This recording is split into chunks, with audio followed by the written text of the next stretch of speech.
I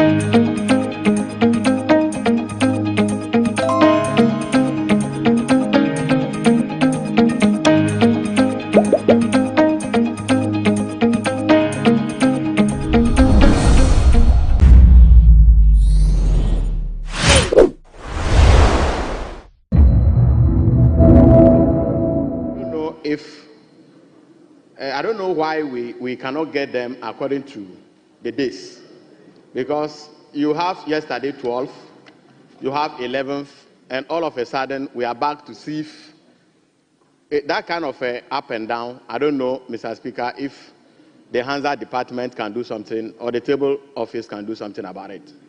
Thank you, Right Honorable Speaker. Thank you, Honorable Indam. Observation well noted.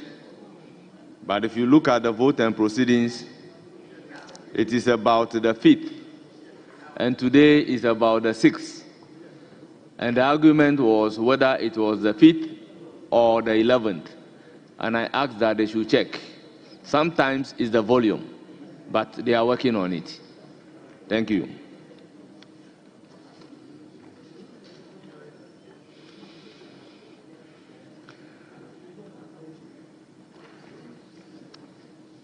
Honorable members,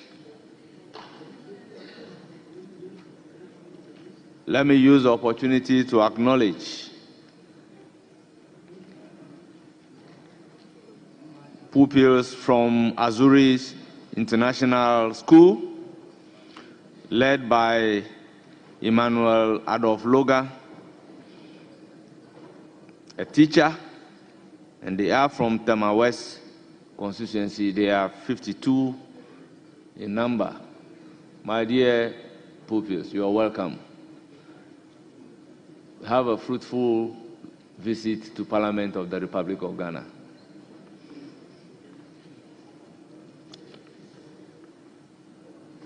Honourable members, item numbered 6. Statements.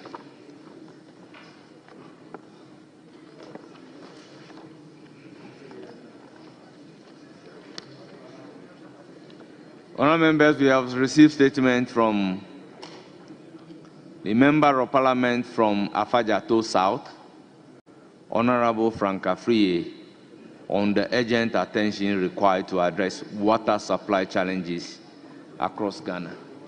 Honourable member, you have the floor.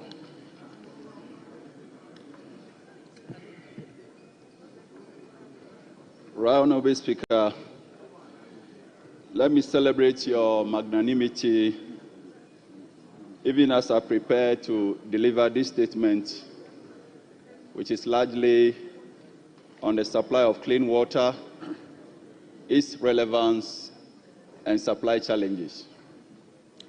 Mr. Speaker, let me thank you for this highly prized space to stand before this esteemed House to address a critical and urgent issue that transcends the Afajato South constituency where I represent, resonating deeply across the entire nation.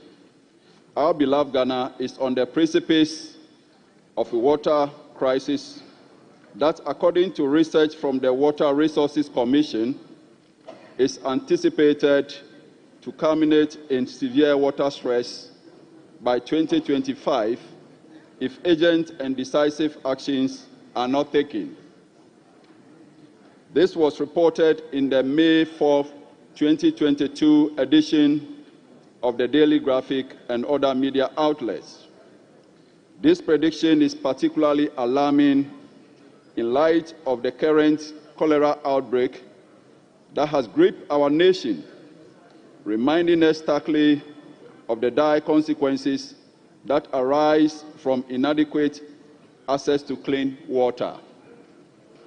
Until last weekend, residents from Peve, Goviope, Waje, Agate, Have, Peki, Bame, Akrofu, and neighboring communities face continual challenges in accessing clean water due to the malfunctioning Peve water treatment plant since mid-December last year.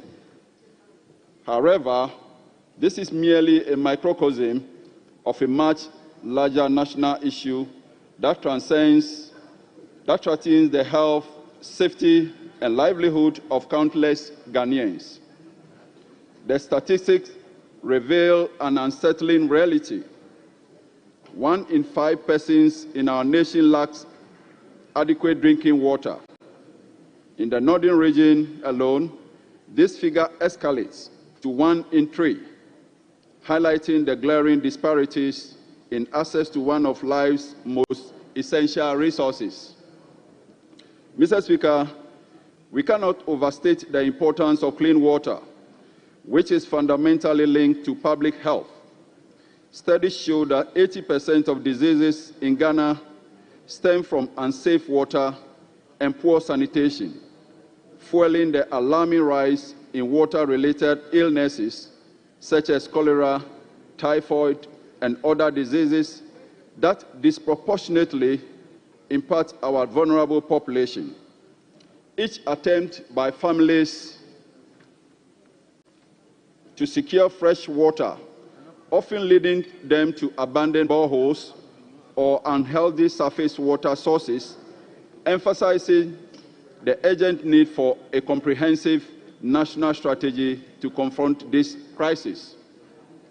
In view of this, permit me to take this opportunity to commend the Volta Regional Minister for his commitment to addressing the urgent needs arising from the PEVE facility's failure, as well as the efforts of my colleague from Southdown, Honorable Roxanne Nelson Dafiamepo, who shares a passion for restoring the PEVE treatment plants following its dysfunction.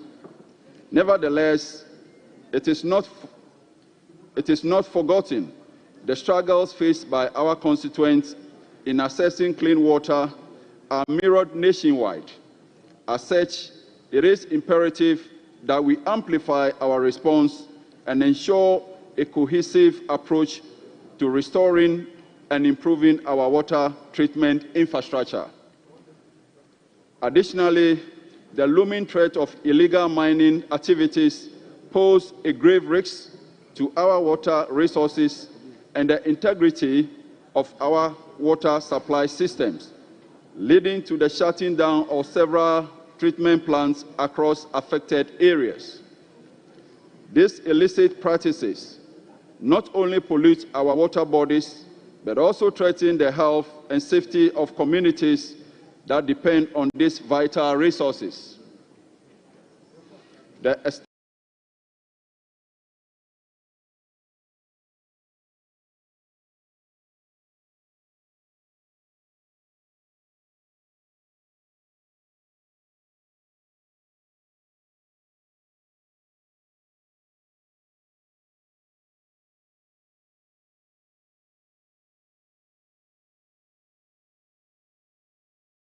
extensive damage inflicted by such activities, let us prioritize urgent repairs and upgrade of existing water treatment plants across the nation, ensuring that they can meet the demands of a growing population.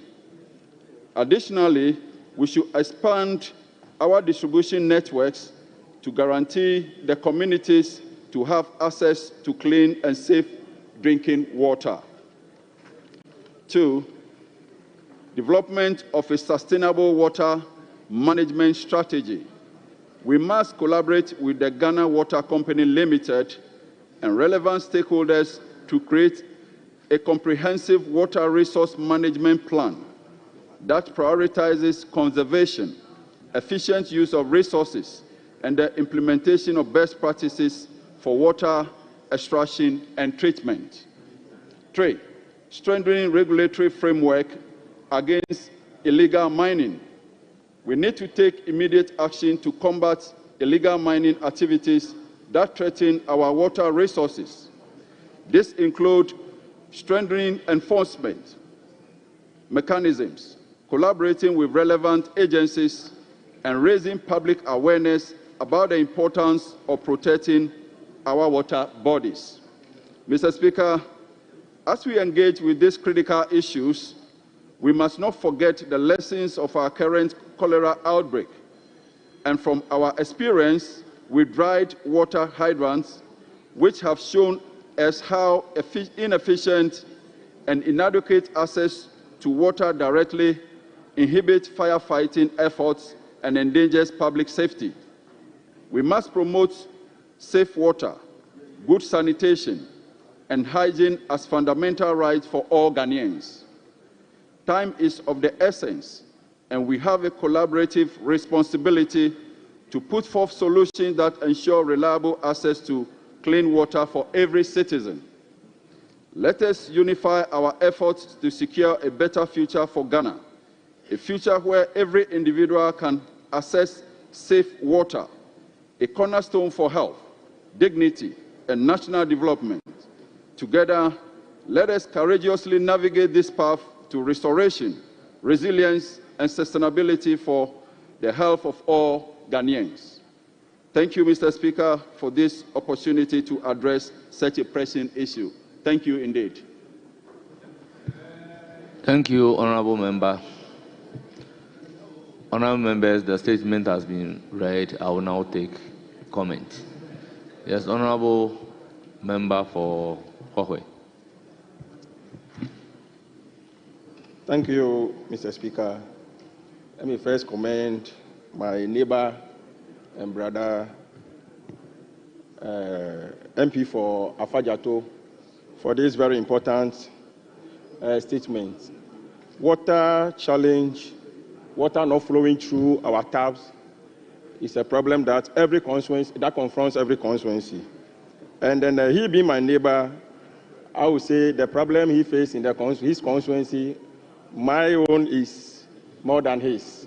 Hohwe constituency and the entire water region have been faced with water shortage because no audit so far from my checks has been done on all our treatment plants. You come to Hohwe, our treatment plant was built over 20 years ago, and no replacement has been done to the machines. The old machines are still being used, and the number of people that were there before the treatment plant was built, the number has increased, and it's the same treatment plant that is being used to supply water to the people in that very constituency, my constituency, Hohwe. Mr. Speaker, today you come to Hohwe constituency, water flows through our taps once a week. That's when we are lucky. The hospital, Hohwe Regional Hospital, in fact, Volta Regional Hospital is located in Hohwe. Water flows through their taps once a week. I was at the hospital 2 weeks ago and visited the morgue. The mortuary attendants have to use the Kufuor gallon, walk miles to fetch water before they use it for their daily duties. Now the wind of cholera is blowing all over. And if you don't have water in our hospitals, in our morgues, I know the problem will be very devastating in the coming days. So we'll plead with the Minister for Works and Housing that the treatment plants all over the country, let me speak for my people, in Volta region, in Hohwe, they should look at it, and those that need to be replaced, they should be replaced. Those that need to be worked on, they should be worked on, so that we'll have a free flow of water in our taps. Thank you, Mr. Speaker, and thanks to our member for Afajato for raising this very important challenge facing not only his constituency, Volta region, and the entire nation as a whole. Thank you very much, Mr. Speaker. Thank you. Yes, Honorable Member. Thank you, Mr. Speaker. Mr. Speaker, I think water is very, very important in our life. Without water, we can't live. And mostly, it's very challenging in Ghana to have water. Mr. Speaker, you go to some areas, 24 hours, water flowing. But mostly Ghana, during especially dry season, there's a challenge. And if you don't drink proper water, you know what's going to happen. It's health-related. Sanitation issue, you get a lot of diseases and sickness, all due to improper or lack of quality water that we get to drink. Mr. Speaker, I think it's about time for us to resource or empower community water. Community water serves a lot of rural areas, but unfortunately, community water cannot get loans, facility to serve these people. Only Ghana Water can access loan. Community water basically rely on NGOs and then some funds. And there are 7 masses of the rural areas. Mr. Speaker, you go to some areas, some of my community, during dry season, they struggle water with animals, which is serious. Because if there's no water, definitely they will go struggle with them. Therefore, it's important for us to pay attention to community water. Let's give them power to also access loan so that they can serve most of our communities in the rural areas. Mr. Speaker, I think if you go to Sene West, there are so many rivers around.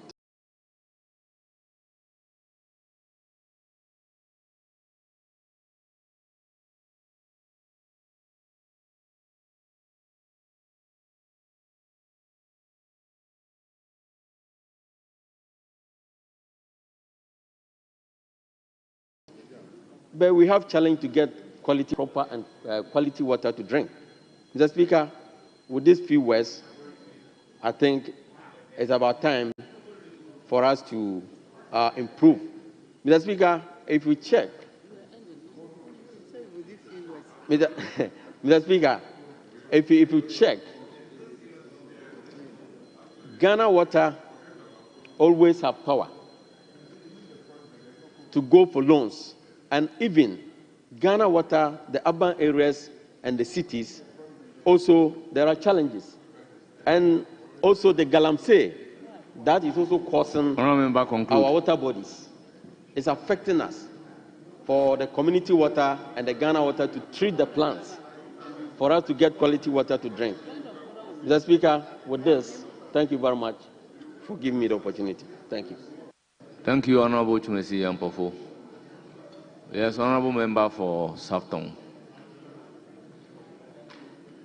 Thank you, Mr. Speaker, for the opportunity to contribute to the statement made by my respected colleague, Frank Efriye. I must say that almost all of us in this House would in one way or the other associate with this statement because almost all of us have challenges with getting potable water running through our taps. The irony is that particularly for those of us from constituencies that lie along the Volta River, from which treatment plants are built to treat water for our use. Unfortunately, for instance, Sogakofe, the treatment plant is at Agodume. The phase 1 and phase 2 were constructed. But water is being planned to be extended as far as to Togo. But unfortunately for you, Mr. Speaker, and myself, who lie along the main Aflau Road, the system is not running along that line. And so we have a challenge in Sogakofe all the way to your constituency, Mr. Speaker, Akachi. And so I'd want to plead with the minister responsible that they look at us. How can they be treating water in my constituency and those of us in that same constituency do not have water to drink? There's also another challenge between merging the system between the community water and also the Ghana Water Company systems. For instance, currently there's a 5-district water system in Adidome, the constituency of my colleague, Honorable Gabi Hotoje, and it runs along the boundary with me. But unfortunately, we cannot have access to that. That flows almost every day. But Sogakofe, being the capital town of the constituency, sometimes do not get water in the whole of the week like other colleagues have just ably articulated. And so I have tried as much as possible to get these 2 units to merge and to get the water through that of the community water to run through the Ghana Water Company. But there's always a problem with how to merge the systems and allow it to run. I cannot sit without talking about the challenge I've had in my community, Potame. For over 10 years, Honorable Jerry Ahmed knows so well about this. He was the CEO of CODA, and I had to call him on several occasions to get the system running for us. I'll be very, very happy if whoever is taking over from him will take a cue from wherever he's left off to ensure that in no time, my people in Potame get potable water to drink. With these few words, Mr. Speaker, I want to thank you so much for the opportunity to say that very soon we want to ensure that the people at Dendo, Sasekope, Avovi, Galekope, and Agokpo get connected to the community water system to serve them with potable water. I thank you so much for the opportunity. Thank you, leadership. Minority leadership. Mr. Speaker, I'm not the minority leader, I'm the available leader. I said leadership. And, I would want to cede to Honorable Member for Impraiso. Yes, Honorable Member from Impraiso. Thank you very much, Mr. Speaker. Mr. Speaker, I want to commend my colleague member of parliament from Afajato for bringing to bear issues that affect community water. Mr. Speaker, water, they say, is life. And so if we have communities in our dear country who are being deprived of potable water,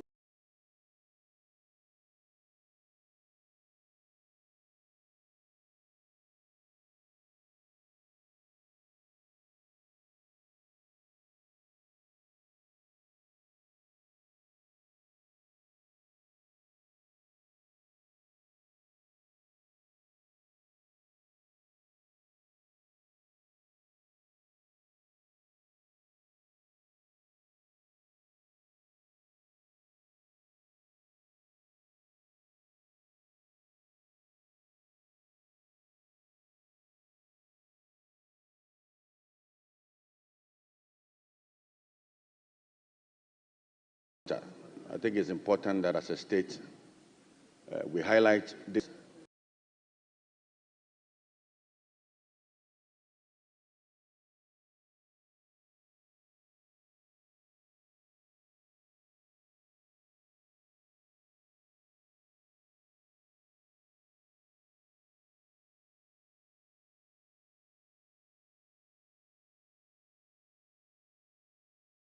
And find solutions to same. Mr. Speaker, engaged in Galamsey with impunity. People are mining as if we do not even have a country running. Nobody seems to be talking about it. And it's important that, please, we are talking about Ghana water. Honourable members, order. Mr. Speaker, it's important that as a country, we redirect our attention, just like what happened prior to the 2024 general election, to issues of mining and how it affects our water bodies. Mr. Speaker, just this weekend, I drove through some towns in the Eastern region, and it is as if people have been released without break to engage in active mining. In fact, mining along river bodies. And I am happy that this House approved ministers for environment. Now we have ministers responsible for climate change. We have ministers responsible for sanitation. And I'm praying, lands and natural resources. I'm praying that they put their acts together. I'm praying that they put their acts together, because the very actions, the very things that we saw prior to the 2024 election has tripled. Now Galamsey is everywhere. In fact, yesterday... Honourable Member, be guided by Order 93.5. Mr. Speaker, Mr. Speaker, I'm not too sure I'm generating a debate on this subject. Mr. Speaker, yesterday, a prominent farmer in my constituency called me. In fact, I asked him to take pictures of what was going on, and he said he's afraid. People are now mining along river bodies. And it's a challenge. It's a challenge. Please, I have not blamed the government. Honorable member that the NDC from government is Praiso, responsible for this. I recognize the majority leader. Mr. Speaker, our standing orders are very clear. When statements are made, you may comment, but avoid generating debate. When we asked you to produce evidence, you said a farmer from your community called you. How can a farmer's call to you be evidence? How do we even know that a farmer called you? How do we know? And if a farmer called you, how is that evidence that there has been a 3 times increase in mining activities in your constituency? So please, there is a genuine problem of water shortage around the country. The budget is coming. MPs are encouraged to make statements about the challenges of access to water in their community and call for it to be captured in the budget so that greater allocations can be made to Community Water and Sanitation Agency. I mean, this is the direction in which, as a House, we should be going. But to start talking about how mining has increased 3-fold within 1 month, how is that even possible? How is that even possible? That mining can increase 3-fold in 1 month? How is that possible? So please, I plead with you that don't generate debate. Honorable Majority Leader, you are right. I even admonished the member from Praiso that he should be guided by Order 93.5. Please conclude. Thank you, Mr. Speaker. Mr. Speaker, I thank you for your guidance, and I want to thank my respected Majority Leader for his admonishment. I seek not to generate debate in this matter. I'm only highlighting a serious issue that is affecting the quality of water in our country. And I'm only saying and praying that the Ministry for Environment, the Ministry for Lands and Natural Resources, the Ministry for Sanitation, in the coming budget, should be given some allocations to fight issues of mining, because they are on the rise and they are affecting our river bodies. Mr. Speaker, this is all I seek to do. And I'm extremely sorry if it turns out that I want to generate debate. But I think that it's important for me to bring to bear the issues that are currently going on in our country. This is all I sought to do, and I really would want to thank you. I pray that in the 2025 budget, the Minister for Finance helps my brother, Minister for Environment, with more allocation. Thank you very much, Mr. Speaker, for allowing me to contribute to this wonderful statement from the Member of Parliament for Afajato. Thank you very much, Majority Leader. Majority Leader. Majority Leader.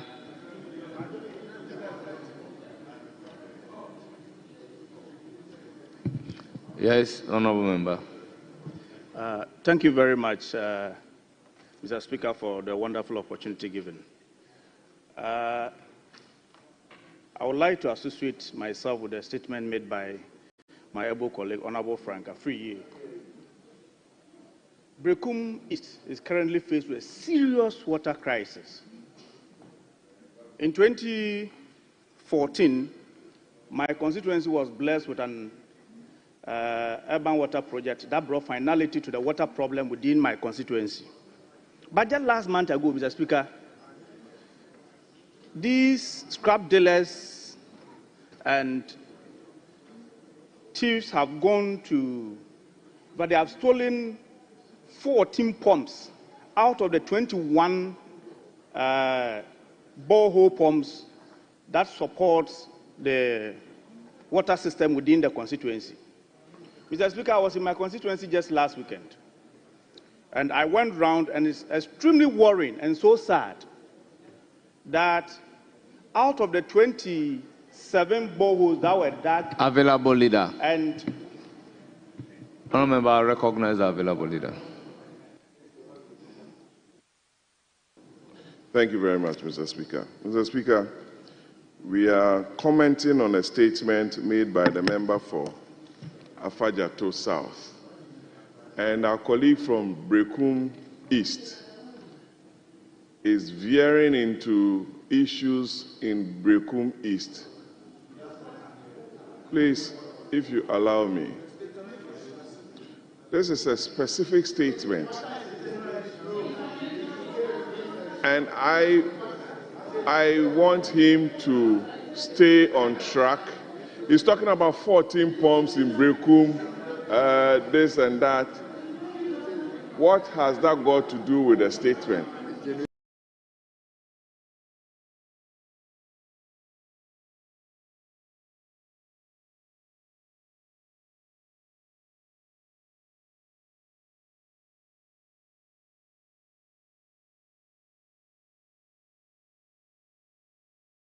This is not a personal statement. Honourable available leader, in of the state, you are out of order. Kindly resume your seats. Oh.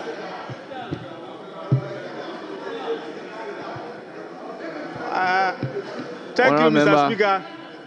Thank you, Mr. Speaker.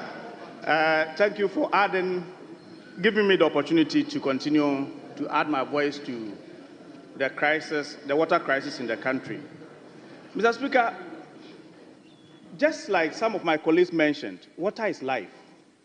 And I add my voice to Honourable MP for Afajato South, that water is a big problem across the country, most of the constituencies, and my constituency in particular. We are blessed to have an urban water project that brought finality to the water problem in my constituency.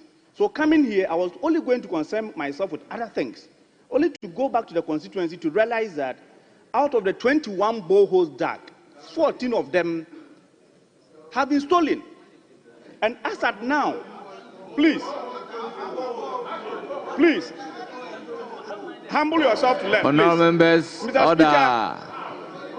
Speaker, we operate surface water and boreholes for the good people of Rekumu. Honourable member, did I hear you say stolen or out of order? Yes. Or out of function?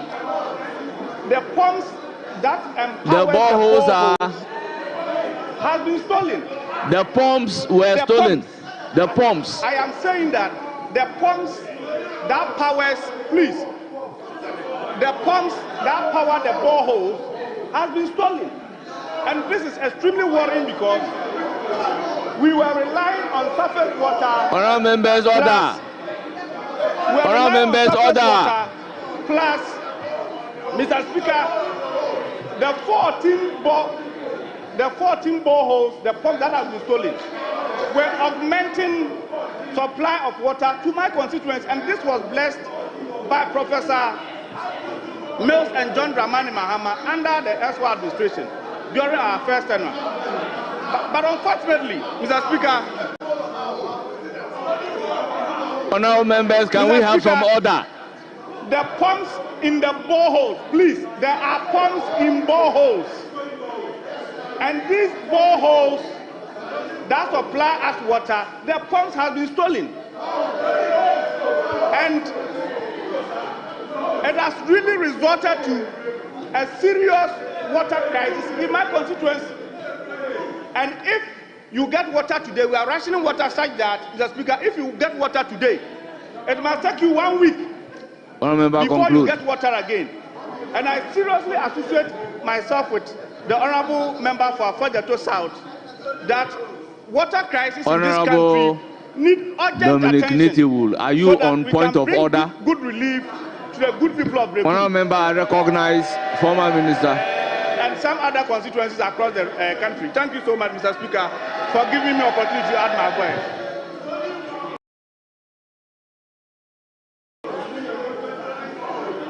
Honourable, the member has ended his contribution. Mr. Speaker, he has ended his submission, so I will just offer him point of information. So Mr. Speaker, the price of the head of a borehole is 15,000 cedis. Use your common fund to buy it. It will help. Yes. Honorable Use member. your common fund to buy it. It will help. Honorable if you come member. and complain here, nobody will help you. Honorable member. If you come and complain here, nobody will help you. You use your common fund to buy it. Honorable Native Wood, that definitely cannot be a point of order. The fact that it is only 15,000 does not mean it cannot be stolen. Mr. Speaker, I said that is information. Yes. And I thought he is going to get common fund. Use it to buy. It will help him. The sector minister may decide to also help. Honorable Deputy Minority Whip, what is the issue on the floor in relation to which you are... Mr. Speaker, even though he has ended his submission, this is a house of record, and we are guided by what he will say that will be captured on Hansard. I don't know how a borehole can be stolen. Whether the borehole Honorable member. lifted, whether the borehole was Honorable lifted, Habib. how do you steal a borehole? Honorable Habib, you are out of order. You Resume should your seat. explain how you steal a borehole. Honorable Habib, resume your seat. All members, order. Mr. Speaker, Honorable members. Respectfully, I think my other Honorable colleagues, members. Mr. Speaker. Honorable members, I urge all of you to resume your seats. Honorable members, resume your seats. Honorable members, resume your seats.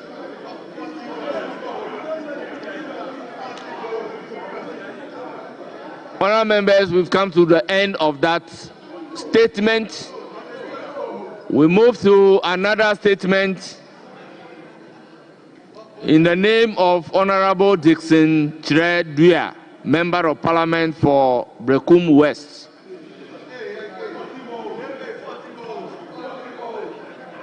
On football-related violence in Kotoko, in the Kotoko versus Nsuantreman FC match. Honorable Member, you have the floor. Honorable Member for Brekum West. Thank you, Honorable Speaker. I make this statement as a result of the rising acts of vandalism, acts of hooliganism at our various game centers, and specifically in relation to the 19th week Premier League match played on the 2nd of February 2025, which resulted in the brutal stabbing of a Kotoko fan, Nana Yao Frempong, known as Pule. Mr. Speaker, football is a sport that unites us as a people. It is a game of passion. It brings joy to millions of people across our nation. However, when that passion is tainted by violence, it ceases to be the beautiful game we all love.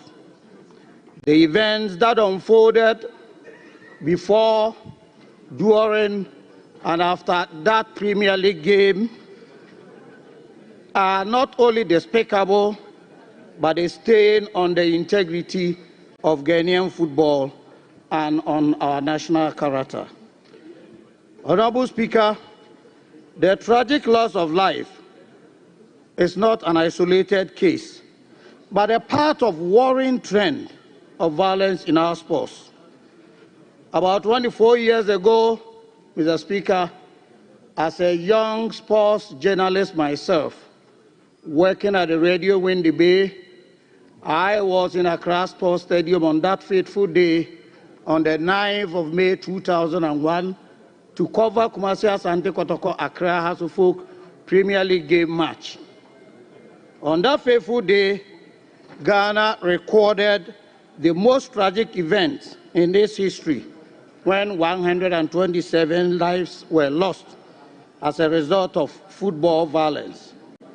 Mr. Speaker, in the wake of this national calamity, the then President of the Republic, His Excellency John Agyekum Kufuor, constituted a commission of inquiry, that's CI 34, to investigate the matter and make appropriate recommendations. Mr. Speaker, notwithstanding the far-reaching recommendations made to forestall future occurrences, football violence continues to plague the nation. Mr. Speaker, for example, Ghana were left dumbfounded when one of its topmost female referees, Teresa Bremensu, who was officiating in the 2019 Women Special Competition between prisons and Ampindakwa ladies, was beaten to pulp by the fans for what they claimed she failing to add extra time after the 90 minutes elapsed. Again in 2020, Mr. Speaker, we are aware of a Kotoko fan, Augustine Opon, who was shot in the eye when violence broke in the game against Kumasi Asante Kotoko and Brikum Chelsea. Also, just 2 years ago, my very good friend Edwin Aka, the general manager of Samates FC, and other officials and players of Samates FC were brutally assaulted in a Division 1 League match in Daboase in the game against Sky FC. Honorable Speaker, despite all the education, reminders, sensitizations, sanctions aimed at eradicating hooliganism, the act continues to be part of Ghanaian game with many casualties frequently recorded. Mr. Speaker, the situation calls for urgent action from all stakeholders. We as parliamentarians have roles to play: government, football officials, security agencies, clubs, and supporters. There is an urgent need for us to work collectively to eradicate such barbaric acts from our game. Mr. Speaker, I'm very happy to note that our new indefatigable Sports and Recreation Minister, Honorable Kofi Adams, has already swung into action. In his first day in office, he met the officials of the Football Federation to fashion out plans to prevent future occurrences of such barbaric incidents in our stadia. I'm very confident with Honorable Kofi Adams, this canker will be dealt with once and for all.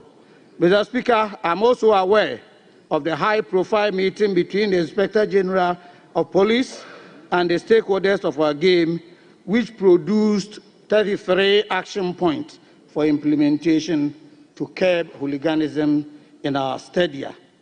Furthermore, Mr. Speaker, I urge Ghana Football Association and the National Sports Authority to put in place stringent measures and security and safety measures to prevent such occurrences in future.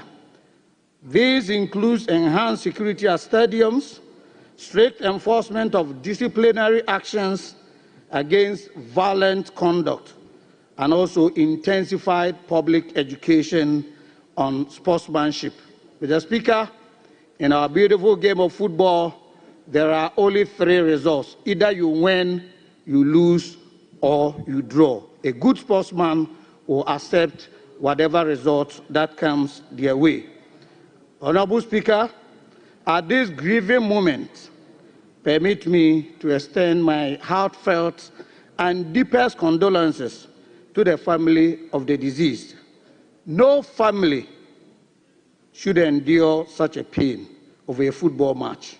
I also call on all stakeholders to remain calm as the Ghana Police Service continue with their investigations to get to the bottom of the matter. Violence has no place in our football. It has no place in Ghanaian society.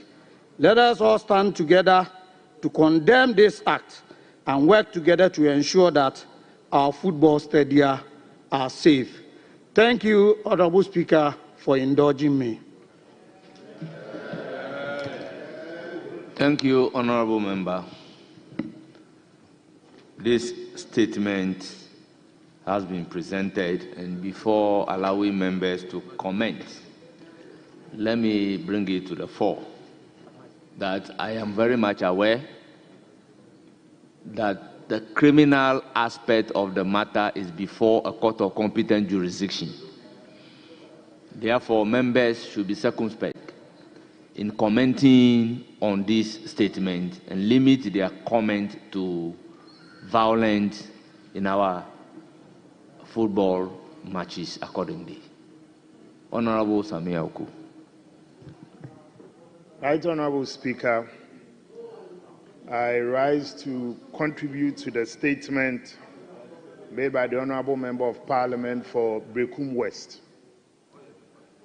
Mr. Speaker, let me also, first of all, extend deepest condolences to the bereaved family and to the deceased. Mr. Speaker, there are 4 things that excite passion and inflames passion within our society. These 4 things for me: 1, football; 2, religion; 3, ethnic issues; and also 4, political issues. What is before us today is association football. Right Honorable Speaker, in contributing to the statement made by the Honorable colleague Member of Parliament, I would also like us to also situate the matter. You cannot separate these acts of vandalism, hooliganism, and riotous behavior of fans also from sometimes poor officiating. If we cast our mind back to many of the issues around the world, anytime you have these huge disagreements among fans, at the heart of it has been a refereeing decision one way or the other. I would like us to also get the Referees Association of Ghana and the Football Administration to also pay keen attention to sometimes bad officiating or questionable officiating.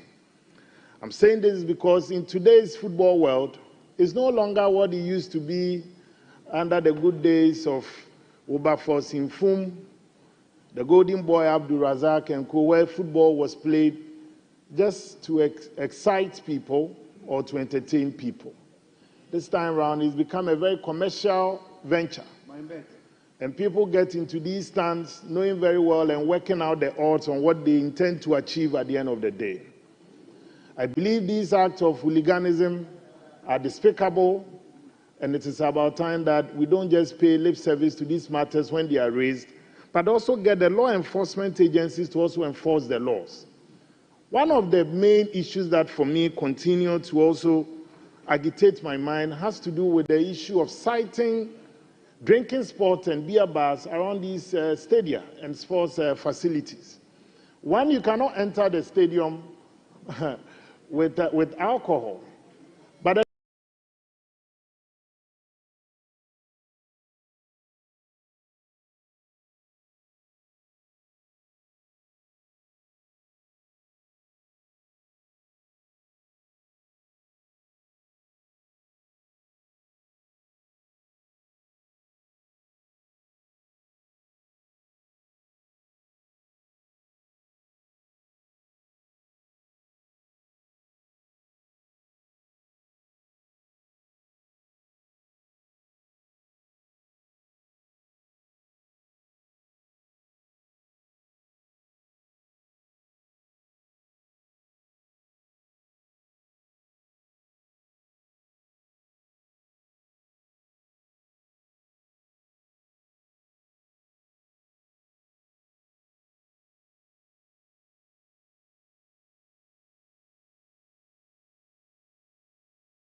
the time that these drinking bars around the various stadiums. Thank you, Mr. Speaker. Thank you. Drinking bars around the various stadiums. Thank you, Mr. Speaker. Thank you. Thank you very much, Honorable Sami Aku. Honorable Member, let me give the opportunity to the lady. Thank you so much, Mr. Speaker.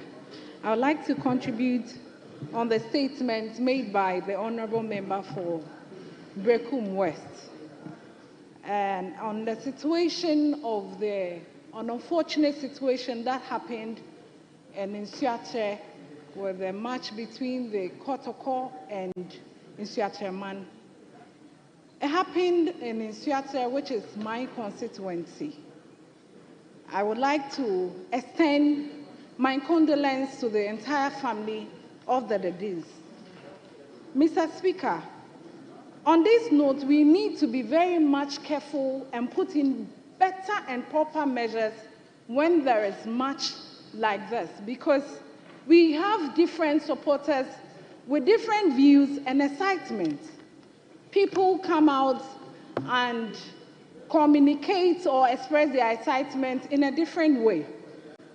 And so, with this unfortunate situation happening in my constituency, which I believe it shouldn't happen in any constituency, the entire sports ministries and heads or owners and management of football clubs should take this serious and make sure that these things do not happen again. And on that note, Mr. Speaker, I believe that we should have a risk assessment before any match takes place, because we need to make sure that the park or wherever they are having these football games are well kept. We have CCTV cameras in case of emergency. We have proper security personnel. Even in addition of these military personnel can be added to it. Mr. Speaker, I believe that if much concentration and monitorization is put in place and we monitor the situation well, I don't believe that these things would happen. When this issue happened in my constituency, it called a lot of emergency, because if you look at where the ambulance service is in Nsuache, they went far. We couldn't even get an ambulance at this particular situation. And it's rather unfortunate that my good brother, my father, the former MP for Sunyane West, and it's something we shouldn't really I was really worried because he's a senior colleague of mine, and I share with him at this particular situation, and I wish him well, because it can happen to anybody. And I pray that if measures are kept well and put in place, all these matters will reduce. Mr. Speaker, I would come to the point of our medical aid. We need to make sure we have first aid in situations and places like this, so that measures can be taken as early as possible. Because looking at the supporter of Kotoko, it means that if they had first aid available, we could have found a way to save him as early as possible. Again, Mr. Speaker, I would like to plead with the entire security and medical professionals, as I earlier on made, to have an emergency plan with a sports team in case there's such situation happens, so that we'll be able to help save lives and educate our fans in matters and how they should be jubilating when issues happen. And even the terrain that supporters need to, if they are ticketing that we're supposed to give to them, and monitor the number so they will not have a stampede at the park or the stadium, I think it will go a long way to help us. Thank you for the opportunity given to me, Mr. Speaker. Thank you, honorable members. I'll give the floor to Honorable Professor Kinsley Nyako. Honorable Speaker, I'm extremely grateful to you for the opportunity accorded me to make a brief comment on this sad statement made by our honorable brother. Mr. Speaker, it is so sad and painful for a life, a precious soul, to be lost when that person was enjoying the sport of football. Mr. Speaker, football is supposed to unite us. It is a source of enjoyment for most of us. And if you go to watch a game of football, you expect that your team wins. It beats my imagination why somebody, in their attempt to watch the beautiful game of football, should lose their life through violence. The Speaker, violence should not be allowed to fester in our society. We must understand that as human beings, we cannot all belong to the same group or association. We cannot. We can't also think alike, because society will be of no fun if you all belong to the same society. There should be diversity in terms of ideas, diversity in terms of belonging to association. That is when we can see growth and progress. What has happened is so sad. We need to condemn it and insist that the investigation into this barbaric acts is expedited so that the culprits will face the full rigors of the law. Indiscipline in this society is becoming one too many. We must halt it. We must stop it. Indiscipline anywhere is a threat to progress everywhere. And I think that we must come to the realization that Ghana can thrive and be stronger when we understand that we have to be tolerant in all that we do. I'm a Kotoko fan.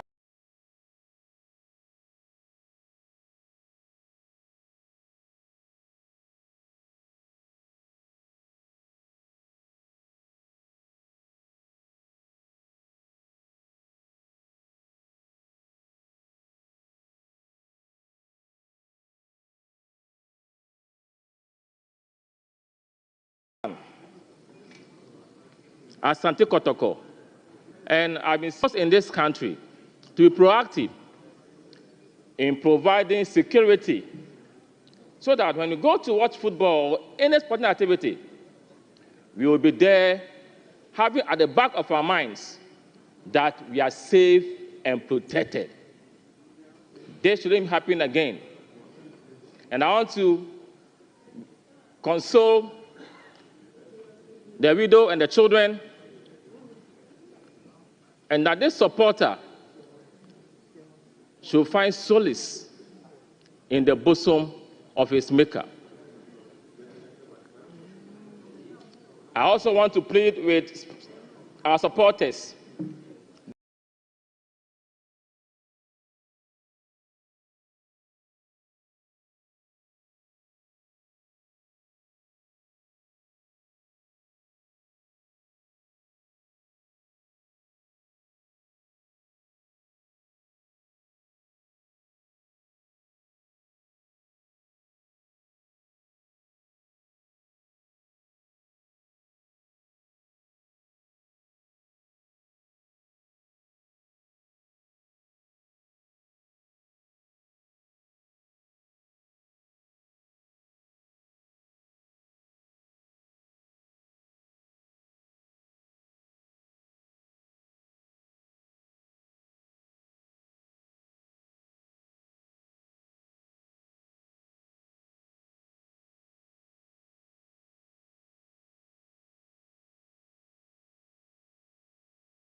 sports-loving persons who have lost their lives in such manners rest in perfect peace. Thank you, Mr. Speaker. Thank you very much, Honorable Azika Dongo. Thank you very much, Mr. Speaker. Thank you very much for the opportunity. I want to commend the maker of the statement. Mr. Speaker, football is the passion of this country, but this is just one too many. Today we are discussing this unfortunate situation because it involves Asante Kotoko. But there have been a series of such events in our country where supporters think that when they disagree, they must take the law into their hands. And this should bring finality to such incidents in our football. Nobody should die following your passion. I understand that the man left behind 6 children.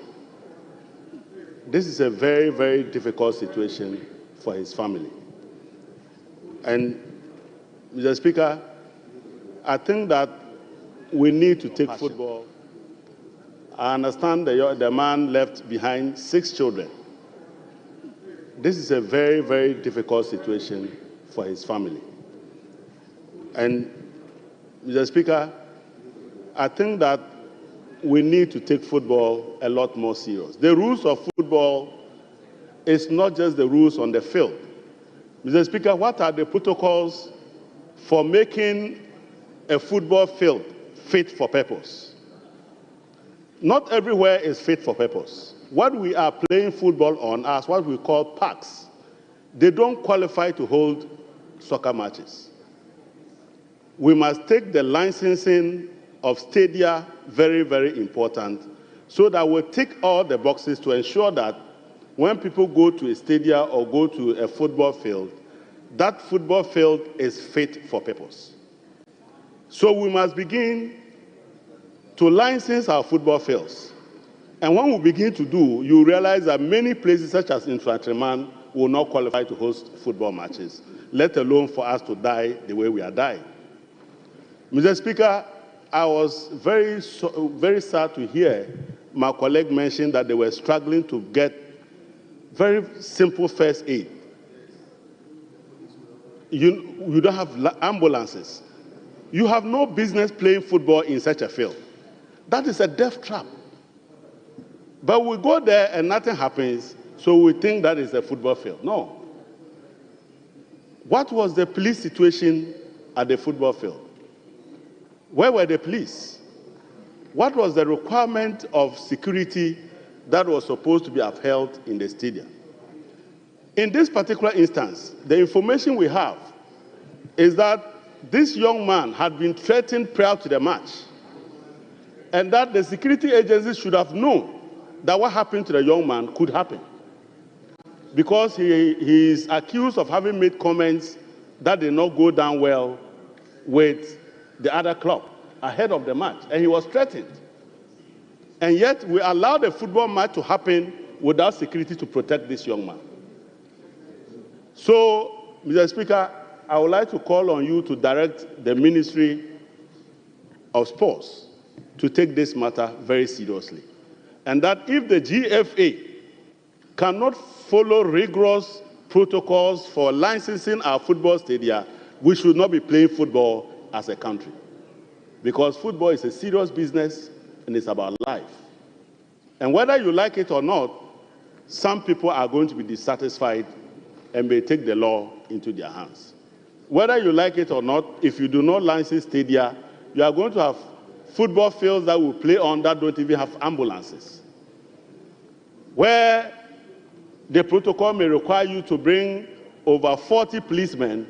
You are right there and only 2 policemen are there guiding and protecting scores of spectators. The end result is that people die needlessly, and we mustn't die following the passion of football.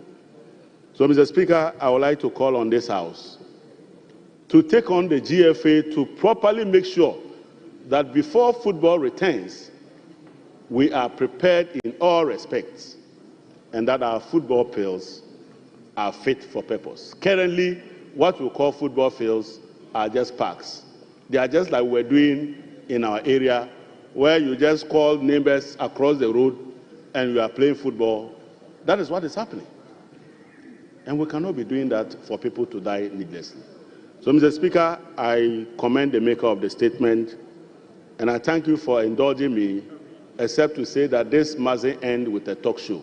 We must see some action being taken to sanitize football in our country and to make sure that our football fields are safe for purpose, that we will not hear this conversation again anytime soon. Thank you very much, Mr. Speaker. Thank you. Yes, Minority Leader. Yes, Mr. Speaker, respectfully, I want to cede to Ghana. Yes, honourable member, you have the floor.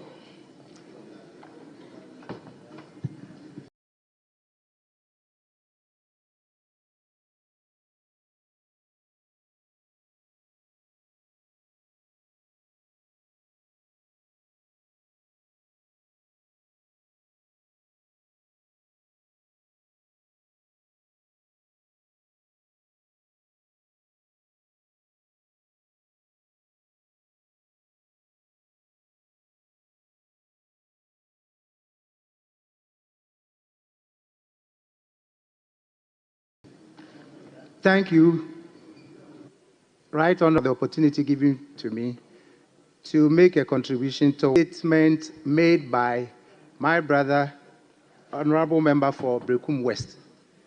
Mr.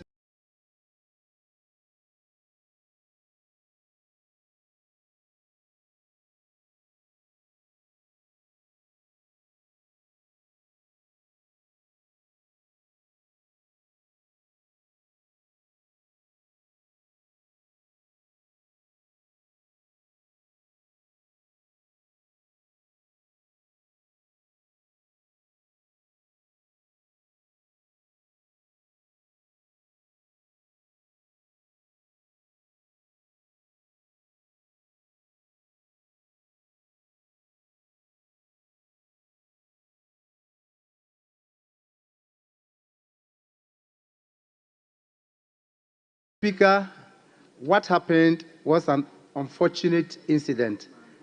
People find it that at any stage in the match, they take responsibility. And make the appropriate. Appeals to their supporters, to their members, to the. We may be able to prevent some of these unfortunate incidents. Now, we are talking about security. Security is a shared responsibility. Shared responsibility between the teams that will be playing the matches, Ghana Sports Council, the Football Administration, and then supporters as well. So I may want to recommend that before matches are played, the various teams will plan the security arrangements for these matches and agree, depending on the expectations of attendance at these matches. We have categorized our teams, and there are matches that we say this is category A. Of course, whenever Kotoko or Haas is playing any match against any other team, the expectation is that there will be more spectators than the other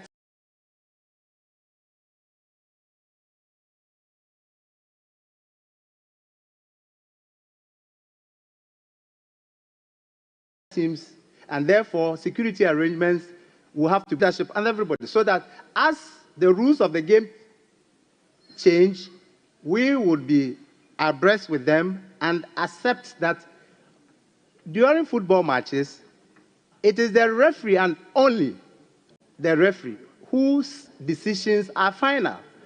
The referee is a human being, is fallible and may make mistakes, but once he takes a decision, whether it goes in your favor or against you, you have no option but to accept it. And when that happens, that's why we want leaders to take responsibility. You appeal to your team, your players, your supporters, that once the decision has been taken by the referee, unless through an appeal or something, you cannot change that decision. And so we'll need to do that continuous training and capacity building for the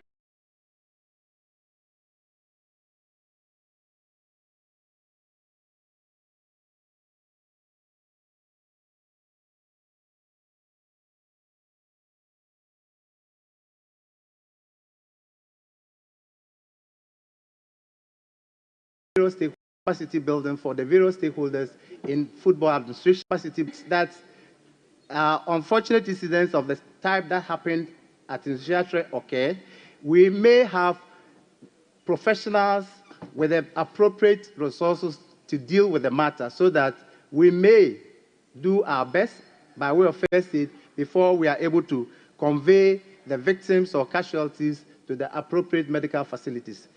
On that note, I wish to say that I highly commend the author of the statement. I know he is a football administrator, and he really knows and understands sports in general. And he would help the various stakeholders in finding solutions to this unfortunate incident and make appropriate recommendations. Mr. Speaker, I also want to thank you for the opportunity given to me to make this little contribution towards the unfortunate incident that happened in my region and also happened in the constituency of my sister at the other side. Thank you, Mr. Speaker. Thank you very much, Honorable Member. Majority Leader. Thank you very much, Mr. Speaker. Mr. Speaker, I think that as a parliament, we should at all times condemn all forms of violence at our stadia during football matches.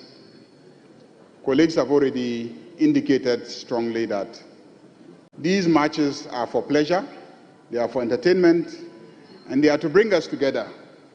They shouldn't end with people losing lives, limb, and property being damaged. That is not the objective. Indeed, Mr. Speaker, we should appreciate that sports, beyond just being entertainment, has become a big economy, a major economy, contributing enormously to the GDPs of some countries.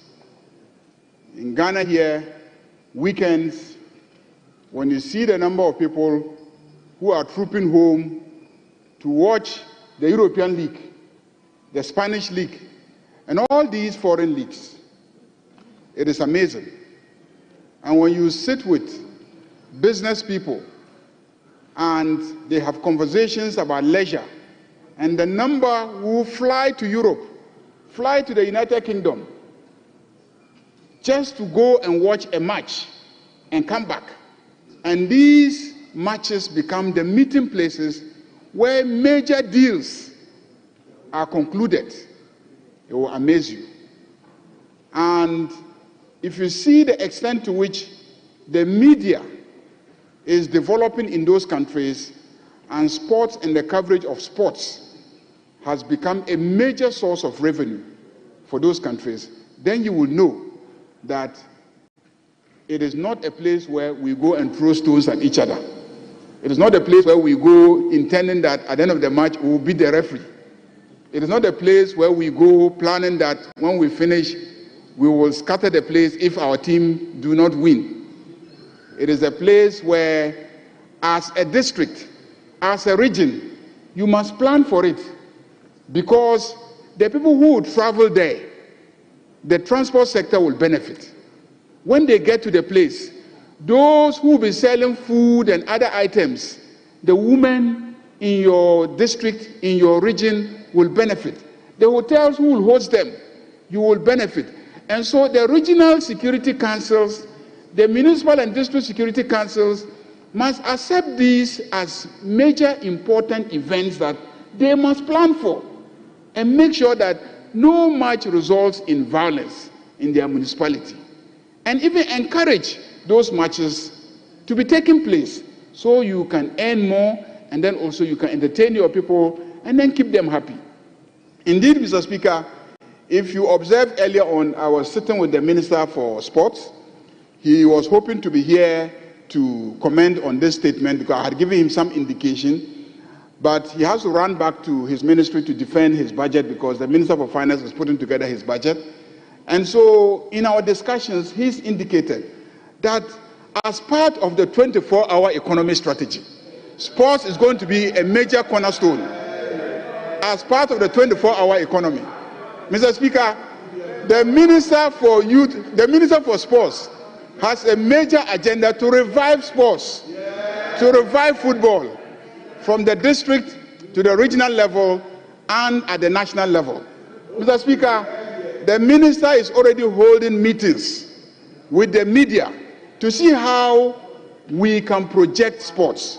Indeed, he has revealed to me that he is looking to negotiate for super sports and others to begin to cover our local leagues. Because, Mr. Speaker, when the local leagues are covered by super sports, what it means is that people sitting in South Africa can see our boys playing, our boys and girls playing. And from South Africa, they can begin to identify and come and scout for those people. So the footballers themselves, when they see that their tournaments are covered on super sports, they know that a platform, a global platform is being provided them to showcase their skills so that scouts all over the world can view and then come and try and then recruit them to their various countries. And also that he is going to invest and get support and sponsorship for the various teams in the regions so they can have good football, good coaches, they can have support to be able to compete effectively, train and recruit and retain very good footballers, buy very good players, and then also up the quality of our local league so that people will really like to go and watch our leagues instead of wanting to sit at home and watch the European leagues. Mr. Speaker, when this happens, I believe that our people will begin to appreciate the fact that football is a big thing. It's not a place where you go and throw stones, where you go and then, fight at the end of the match, because when you do that, you are destroying the economy of your district, your municipality, and ultimately your region. The regional ministers and municipal chief executives will begin to see that football is a major enabler of their economies, and therefore they must pay attention, and the entire governance framework within the district, municipality, and the region will be geared towards making sure that every weekend, any match that is being played ends up successfully and it doesn't end up with the image of the municipality or district being dented. Mr. Speaker, let me conclude by saying that with the 24-hour economy strategy,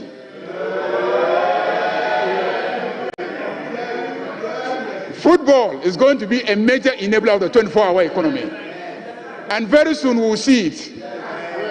Very soon our local league will replace the European leagues. Thank you very much, Mr. Speaker. Thank you very much, honorable members. Let me add my voice by commending the individuals who are running football teams. Honorable members, it is not easy to run football team. Honorable members, football itself should be a game of peace. So a situation where football is characterized by violence is an idea which is not welcome. We have to do everything possible to avoid it. I would direct that the statement be transmitted to the minister responsible for sports and recreation. Thank you. Honourable members, there are two statements on local governance. One is by Honourable Faustina Elikplim Akurugu on deepening local governance in Ghana, addressing the challenges of unit committee members. Honourable members, the other one is local level stakeholder participation in local governance. A statement by Honorable Dominic Napari, MP, Senate East Constituency. Honorable members, I crave your indulgence to have these two statements taken jointly. I will then give the floor to Honorable Faustina Elikple Makurugu. Honorable, you have the floor. Second Deputy Speaker should take the chair. Thank you, Mr. Speaker. I thank you for the opportunity to address this August House on the critical role of local governance in Ghana's democratic development, particularly addressing the challenges faced by unit committee members in our various local government units. Mr. Speaker, local governance continues to form the bedrock of Ghana's participatory democracy, ensuring that governance is brought closer to the people. Ghana's decentralization system, established under the Chapter 20 of the 1992 Constitution and the Local Governance Act 2016, Act 936, provides the framework for grassroots governance with district assemblies as the highest political and administrative authorities at the local government level. The unit committee, as the lowest structure of the local government, is essential in engaging communities, mobilizing citizens for development, and implementing policies at the grassroots level. However, Right Honorable Speaker, despite the importance placed on the unit committee, it continues to face challenges that hinder their work. A couple of days ago, I met with the representatives of Unit Committee, Members Association of Ghana. The membership, according to them, is 43,500. They asked me to present these challenges on the floor of this August House. In a petition presented to me, they requested an urgent intervention in addressing the following issues. 1, lack of empowerment. Mr. Speaker, the unit committee members feel disempowered due to insufficient authorities and participation in decision-making process.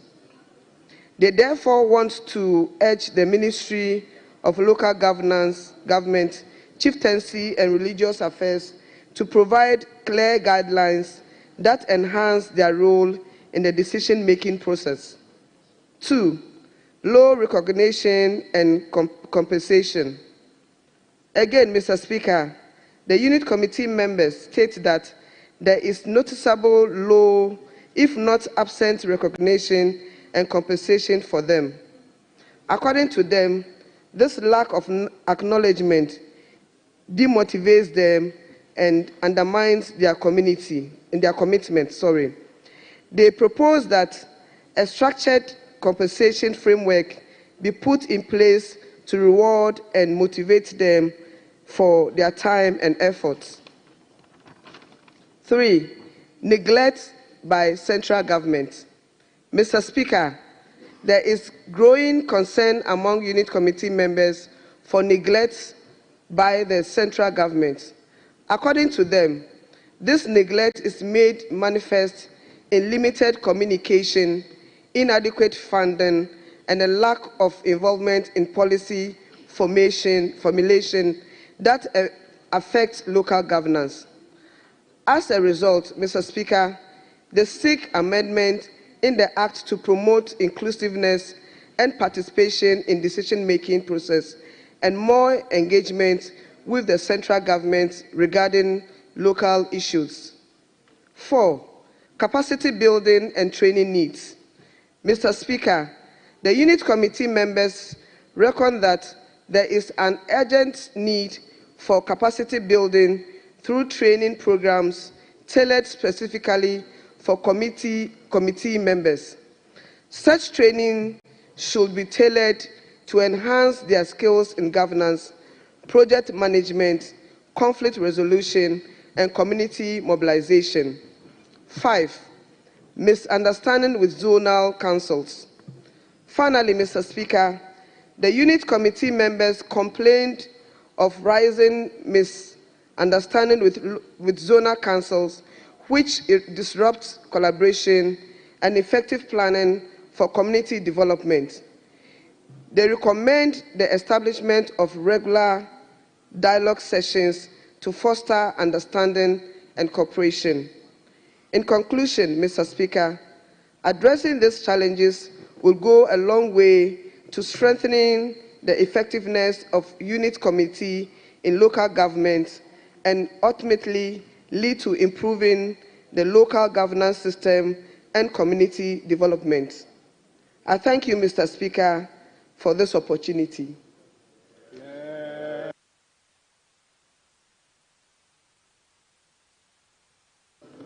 Very well.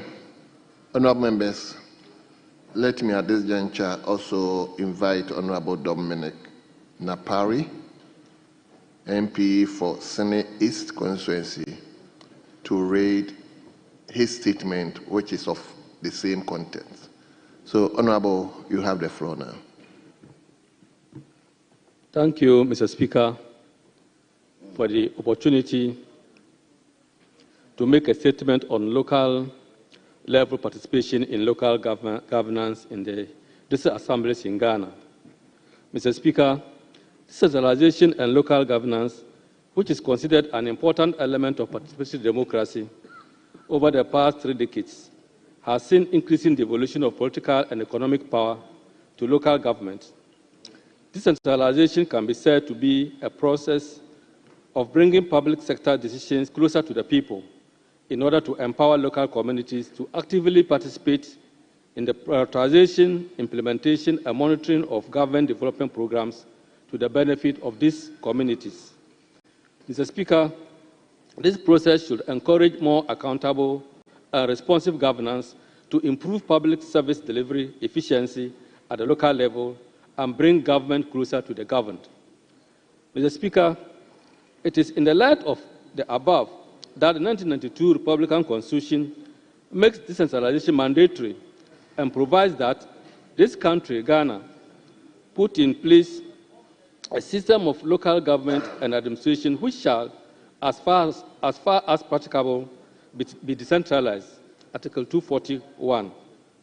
In furtherance of that, Mr. Speaker, the Constitution tasks Parliament to enact appropriate laws to ensure that functions, powers, responsibilities, and resources are at all times transferred from the central government to local government authorities in a coordinated manner. Parliament operationalized this by the passage of the Local Government Act 1993 as 462, which was later replaced by the Local Governance Act 1993 Act 462, which has later replaced 936 with the aim of enhancing local participation and to coordinating all local government laws into one legislation. Mr. Speaker, it is interesting to note that until the promulgation of the new Local Governance Act 2016, Act 936, the previous Local Government Act, Act 462, did not have any elaborate provision on participatory governance for citizens' engagement with the district assemblies.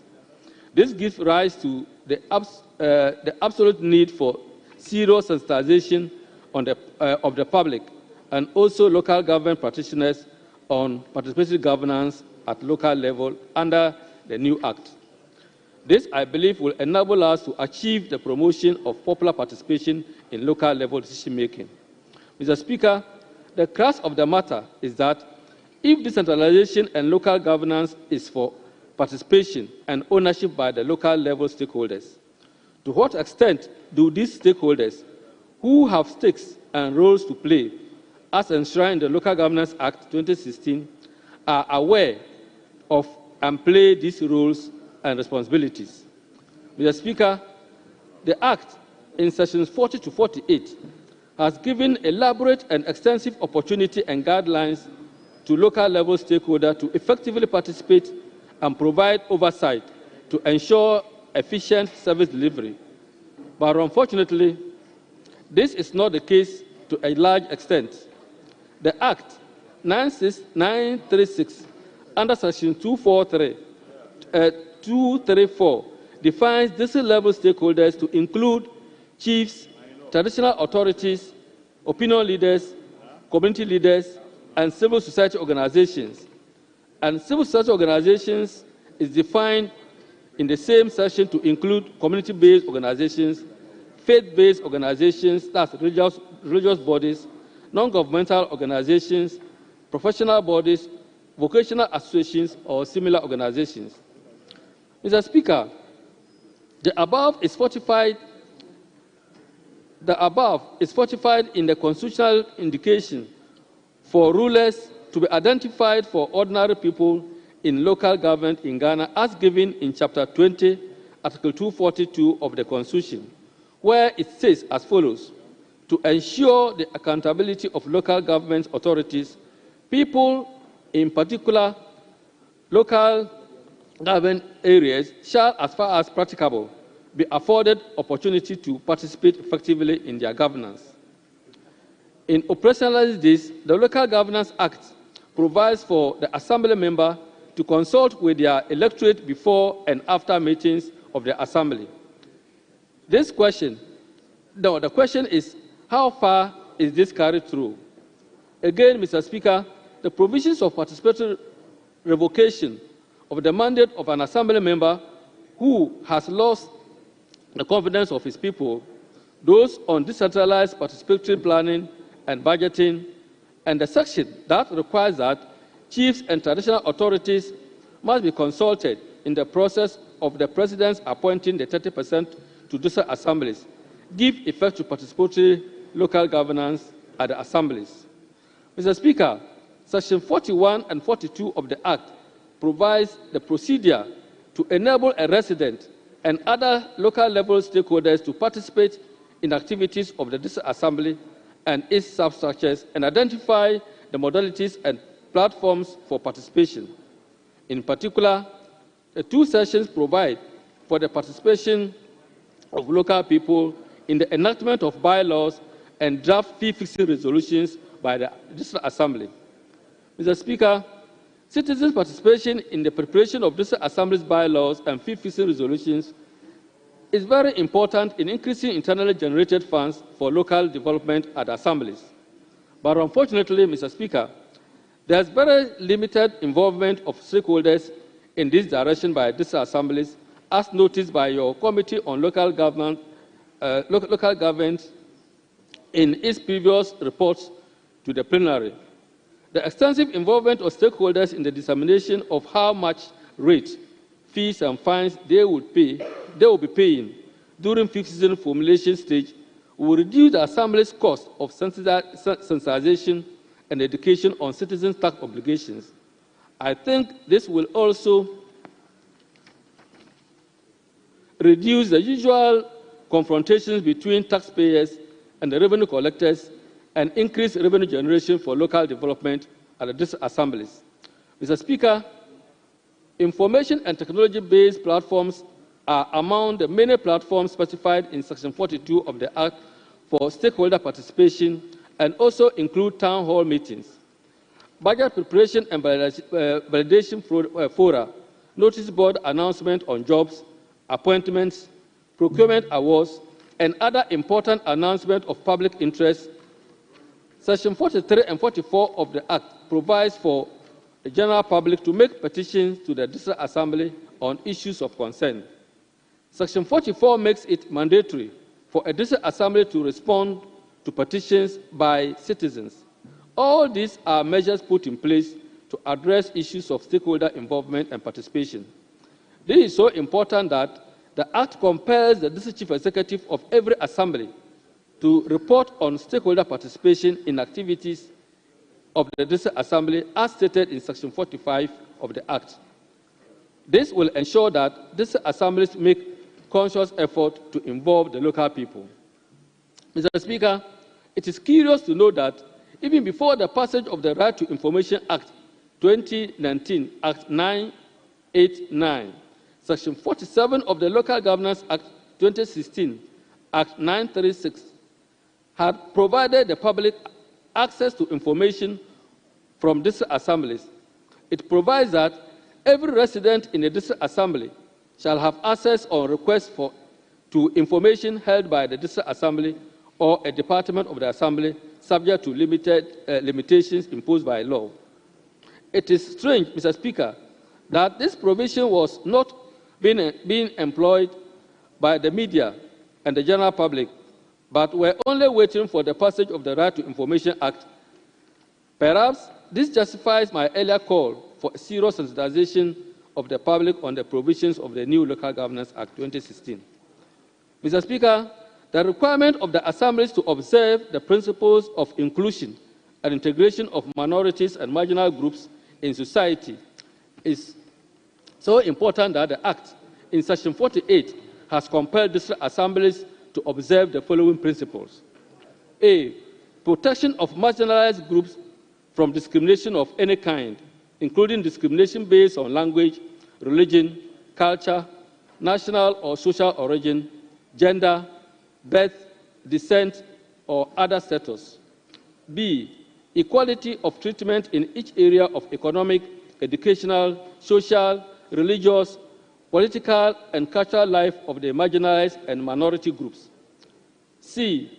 Special protection to vulnerable persons who may be subject to threats or acts of discrimination, hostility, violence, and abuse as a result of their ethnic, cultural, religious, and other identity.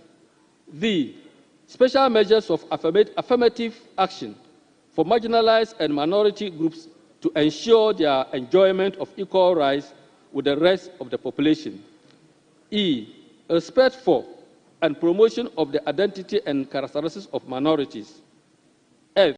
Promotion of diversity and intercultural education. And G. Promotion of effective participation of marginalized groups in public and political life. Mr. Speaker, if these assemblies were to implement these principles to the letter by instituting programs of pro-women and pro-marginalized affirmative actions, and the issue of abysmally low participation of women in governance, particularly local governance, would have been improved. Mr. Speaker, as a way forward, the relationship between the local government and the governed should be strengthened to reverse this situation of mistrust and disillusionment, and that both the local people and the district assemblies need to work together to rebuild and strengthen this relationship. By this, the citizens need to be more active and engaged, while the assemblies be more responsive and effective. The provisions must be operationalized and practicalized for popular participation to become a reality. Dominic, can you summarize it a bit? I'm almost done, Mr. Speaker. 6 pages. It's I'm too almost much. done, Mr. Speaker. Yes. Again, Mr. Speaker, I also think that we need to rethink participation in political process towards an engagement that is more deliberative and which can be understood as a right in itself to call for certain preconditions to be created, targeting the fulfillment of local needs. Again, I wish to suggest that the Ministry of Local Government and by extension the district assemblies engage in elaborate sensitization on the provisions of the Local Governance Act, particularly on Section 40 to 48. The non-governmental organizations and civil society organizations and the media who are into advocacy of local governance, even though they are themselves stakeholders, should also champion the advocacy on participatory governance. Finally, Mr. Speaker, in order that the district assemblies will be more responsive to issues of stakeholder participation and report appropriately, as contained in Section 45 of the Act, I suggest that the local government ministry include participatory governance at the local level as a qualifying criteria for the district performance assessment tool, DPAT, emphasizing on their responsiveness to issues of inclusiveness and integration of minorities and the marginalized group. Mr. Speaker, I thank you for the opportunity. Thank you very much. Honorable members, I think we've made this admonition in the House before. We normally have so many statements. So if you are bringing your statement, please make it a bit brief, not more than 2 pages, so that we can accommodate more statements. Dominic, yours is 6 pages. It's too much. Please, let's take it. So the whips, I think this morning we discussed it at the president. The whips, please ensure that the statement received from members are at least not more than 2 pages, so that we can accommodate more. Yes.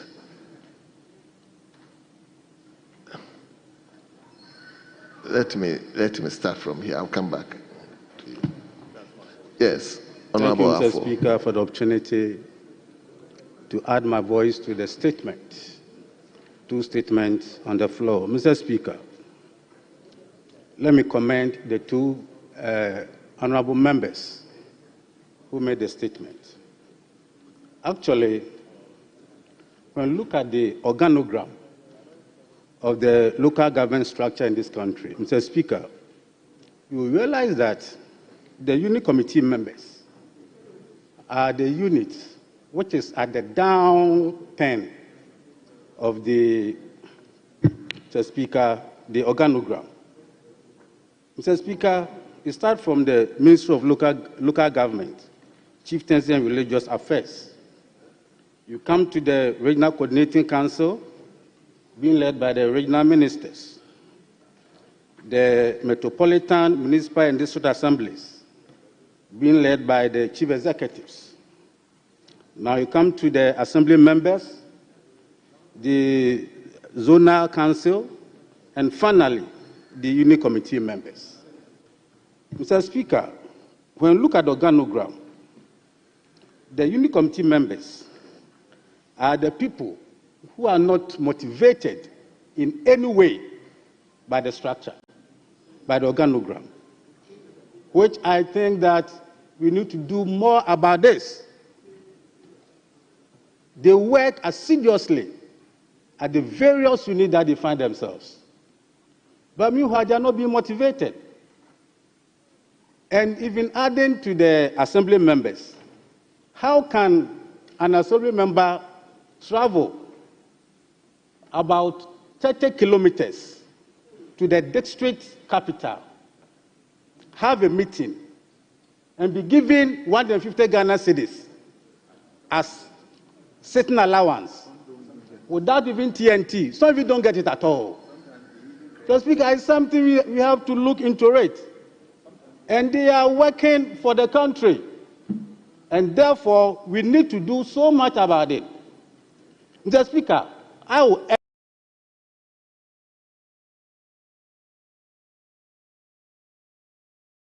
urge the chief executives to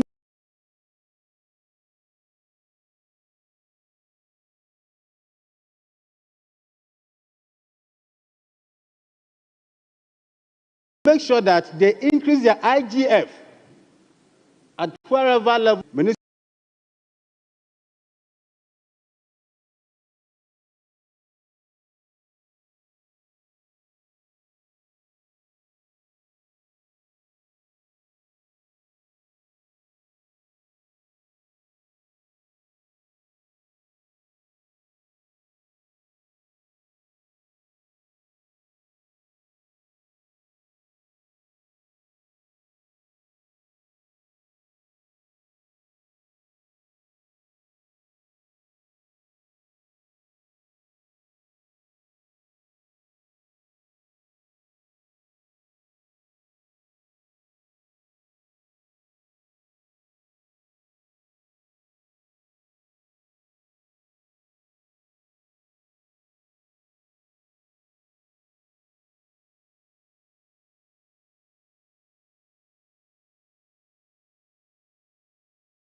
electoral areas,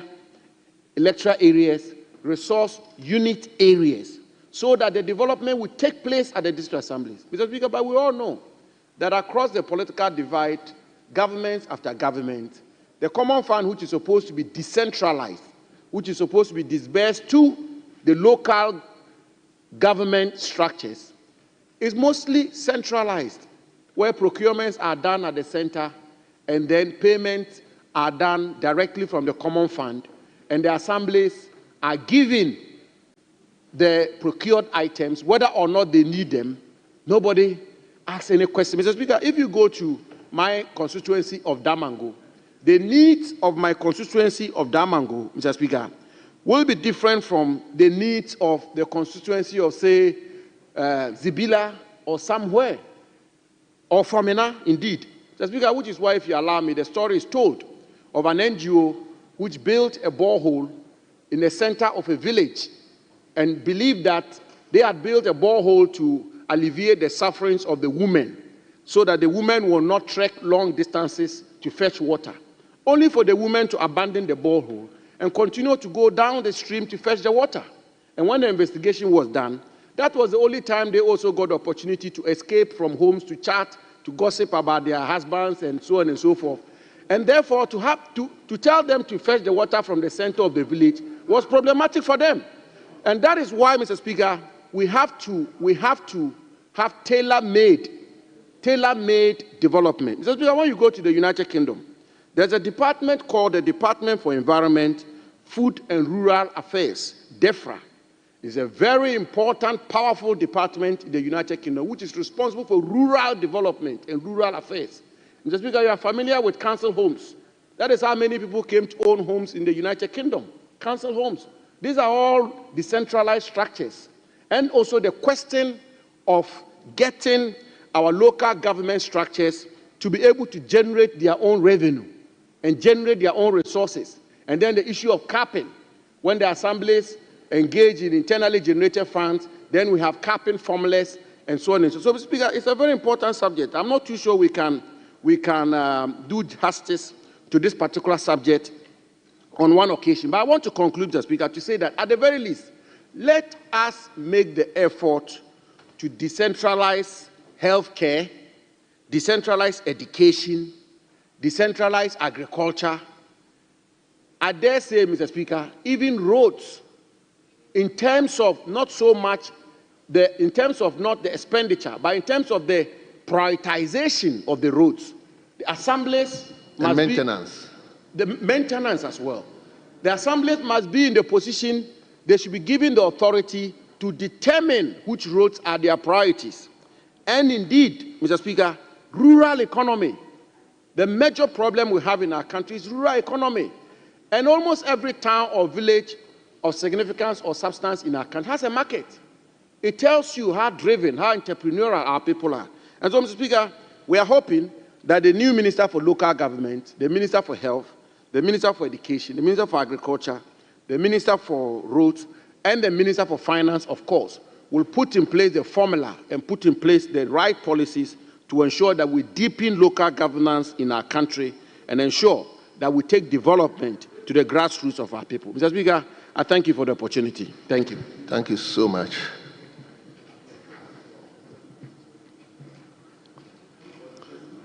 Yeah. Let me go to Honorable Sanja Nanja. Mr. Speaker, thank you very much for the opportunity to contribute to these two statements. Mr. Speaker, thank you very much for the opportunity to contribute to these two statements that are ably made by other members. Mr. Speaker, citizen participation in general is a good way of making government, public sector policies, laws, and regulations acceptable to the citizens. It also makes the public sector services effective and efficient. But, Mr. Speaker, unfortunately, Mr. Speaker, the main objective of Ghana's decentralization was to enhance citizen participation in governance. But unfortunately, Mr. Speaker, it is either the local authorities are not affording the citizens the opportunity to participate, or the citizens themselves are not just interested in participation. And this is manifested in the district level elections. As compared to the general election, the voter turnout for district level elections has always been very, very low. In some instances, we get up to as low as 30% voter turnout. Mr. Speaker, the rate of voter turnout in an election gives credence to the subject under consideration. Mr. Speaker, the citizen elections, for instance, sometimes apart from the assembly members, the 5 members, unit committee members, some electoral areas are not even able to fill 5 members for the elections because people are not interested in it. And the lower structures also are not given the capacity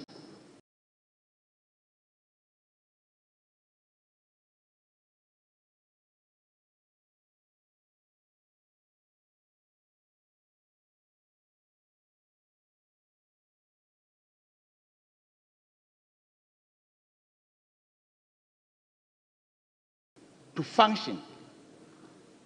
The lower structures, the substructure, percentages are not ceded to them. And how do we expect them to function?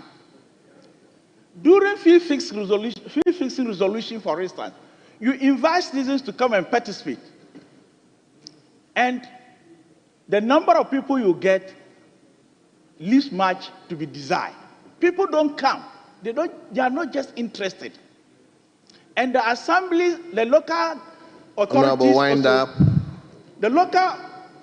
local authorities also take advantage of the non-interest of the citizens and do their own thing.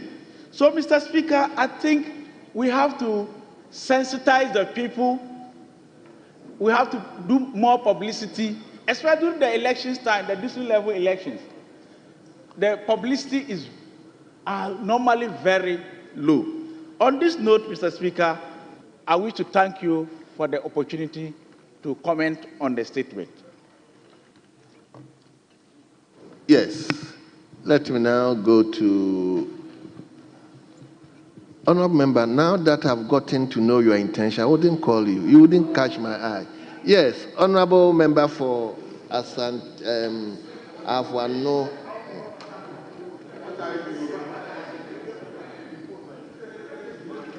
Yes.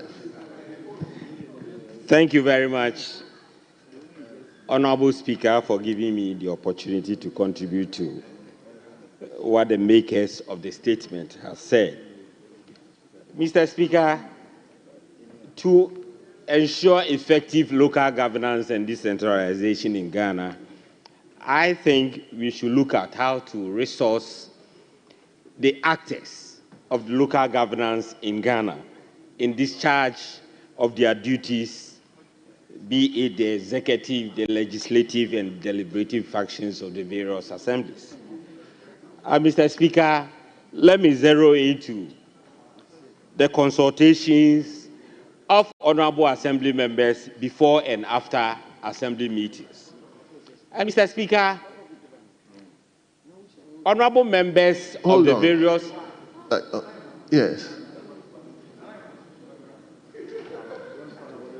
Yes. Thank you, Mr. Speaker. Mr. Speaker, I think the seats there are for leadership.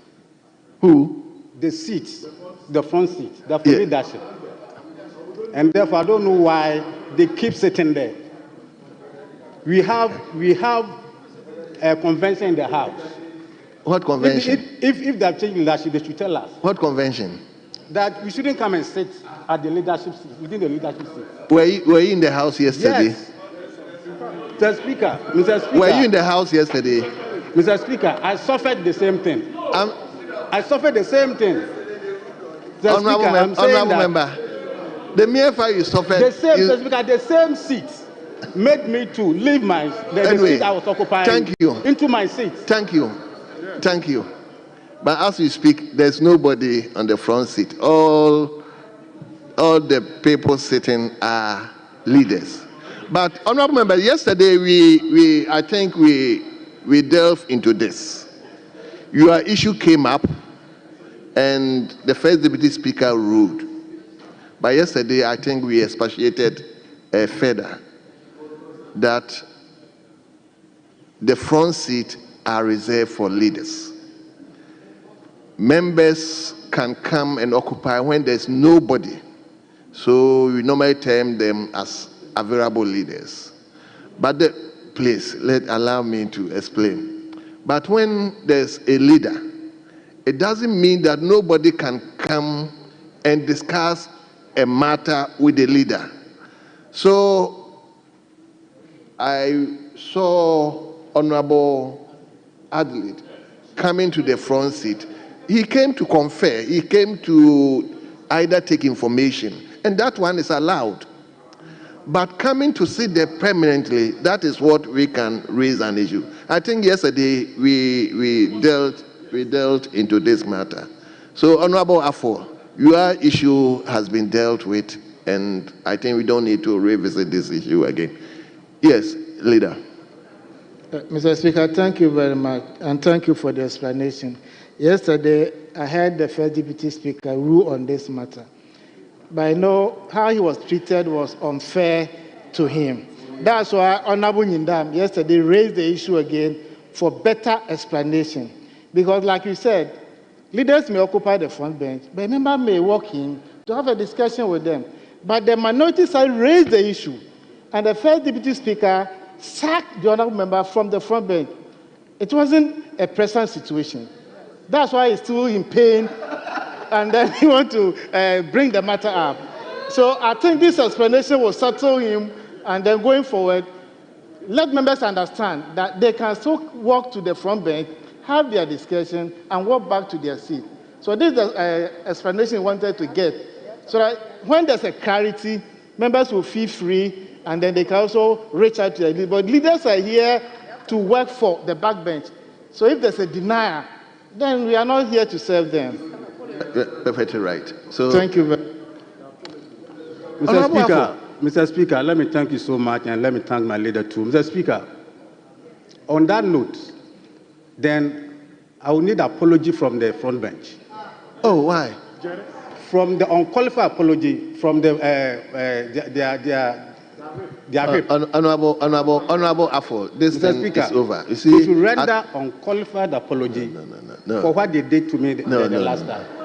Me personally, I wasn't happy personally about what was done to you, but it's over. Please, we learn from these things as we move on. So please, it's over. We don't need to demand or request for an apology. Yes, Leader. Mr. Speaker, I understand very much my friend's pain.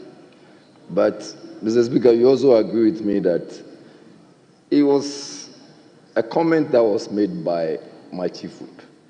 And the Speaker then made the decision. The Speaker was the one who made the decision. Yes. It was not my chief whip. And I still understand his pain and why he wants to retaliate. But we are brothers. Don't retaliate, please. Let's move forward. It's for God and country. I love you and you love me. Let's move on. Thank you very much for loving me. Thank you, honorable members. Yes, Honorable Ajimai. Yeah, thank you, Mr. Speaker. As I was saying, that to ensure an effective local government and decentralization system in the country, the nation ought to look at how to finance the key actors of local government and decentralization in Ghana, especially the unit committee members and honorable assembly members. Mr. Speaker, I want to zero in to the maker's statement on the consultation before and after assembly meeting by the honorable assembly members. Mr. Speaker, successive governments have been providing motorbikes for honorable assembly members to go around their normal duties. But, Mr. Speaker, sometimes the motorbikes will come at a time when honorable assembly members will be exiting, and that do not help.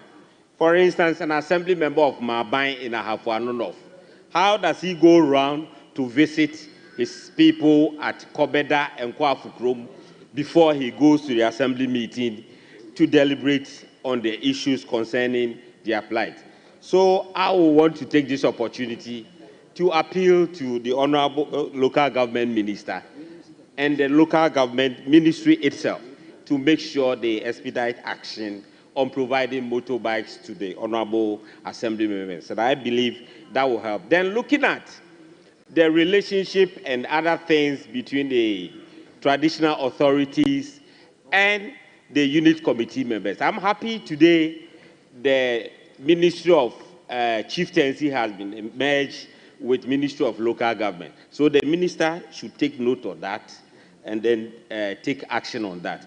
Mr. Speaker, in conclusion, the last election, that's the 2024 election, both political parties, the major political parties, the NDC and NPP, in their manifestos, promise honorable assembly members that when they come, they will see how the ministry can allocate some funds to honorable assembly members to aid in their work. Today, the NDC is in power. So I want to appeal to the NDC government to make sure they look at the regular distribution of common fund and how some portion will be given to the honorable assembly members to aid in their work as promised in the manifesto. With this, I thank you, Mr. Speaker. Thank you very much. I understand you are the president of the assembly members, eh? Former president of NALAC. NALAC? Yes. Oh, okay. Thank you. I can now understand why you are speaking for them. Yes, let me go to Honorable Andrew Sola. Finally, Right Honourable Speaker, I appreciate you for the opportunity to comment on the statements delivered by these two honourable members. The honourable lady, I happen to be residing in her constituency. I thank her for accommodating me in her constituency. Mr. Speaker, the district assembly concept is a very good concept. It's a concept that is supposed to bring development to the rural people. Mr. Speaker, I have often told my assembly members that if we have a very strong assembly system, the work of the member of parliament will be very limited, because the assembly members and the unit committee members, for that matter, they live with the people day in, day out. And so they know the people better than the members of parliament. And they know the needs of the people better than the members of parliament. Like the Honorable Elekplim said, what I think we have to do to empower them is to resource them. We, those who come from the rural areas, can testify to the importance of the unit committee members. In my constituency, for instance, we have electoral areas that are very scattered. There are some of the electoral areas that have as many as 20 communities making up the electoral area. And so making it very difficult for the assembly member alone to function. And so that is why we think that the unit committee members should be seen as very important persons when it comes to helping send development to the people, helping carry information to the people, and helping solve the needs of the people. And so, Mr. Speaker, she indicated the need to empower them by way of training or developing their skills. It is very necessary for us to do that, because In some of the communities, they serve as the teachers. In some communities, they serve as the medical officers. They serve as everything. And so if they are empowered financially and technically, they will play their role to the expectation of the community members who elected them. My colleague, Honorable Sanja, in contributing, indicated the low patronage of the unit committee level. It's a fact because they don't have any benefit. They spend money to get the forms completed. They spend money to go around to campaign. On election days, Mr. Speaker, you'll be surprised to hear that you would have to transport people to voting centers. And unit committee members and assembly members have to do that from their pocket. Meanwhile, they do not have any allowance. And so it only takes a person that is dedicated and committed to the service of his community or her community to volunteer to contest as an assembly member or a unit committee member. So, Mr. Speaker, calling for resource is important. Mr. Speaker, I know there's no time. Let me conclude by touching small on Honorable Napari's statement. These organizations, in fact, people with expertise to serve as government appointees, so that at the end of the day, we would carry home the development that government wants to send to the people. I thank you once again, Mr. Speaker, for the opportunity. But with the presence of His Excellency John Dramani Mahama, he promised assembly members, I know he's going to deliver on his promise. We are going to send development to the doorsteps of the people. We are not going to award contracts from Accra. We are not going to award just road grading. Honorable, thank you. Thank you so much. I thank you, Mr. Speaker. Thank you. Yes, let me go to Akim Odan. Thank you very much, Mr. Speaker, for this opportunity for me to make a comment on the two statements that have to do with local governance in Ghana. Indeed, the member for Dominic Kwabenya would have to put herself together and form an association of MPs who reside in her constituency. Because I just heard the honorable member saying she lives there, and we have quite a couple of people who also live in Dominic Kwabenya, so that at least we can have development coming in our area. So, Speaker, I'm excited to take a bite on this all-important topic, local governance. So, Speaker upon speaker, speaker after speaker to this statement have all talked about the fact that we need to empower our local governance system. If you look at the structure of our local governance, it is only the assembly member and the MMDCs that you see. You don't have the unit committee and the other structures performing, and it's because they don't have empowerment. How do we talk about empowerment without looking at financial capacity or a system that would allow them to have access to finance? I want to crave your indulgence, Mr. Speaker, to share an experience. In my constituency, the usage of common fund was a major campaign issue during our primaries. And so I promised my constituents that in order for them to have full access to the use of common fund, I was going to disburse the common fund to the 18 electoral areas in my constituency.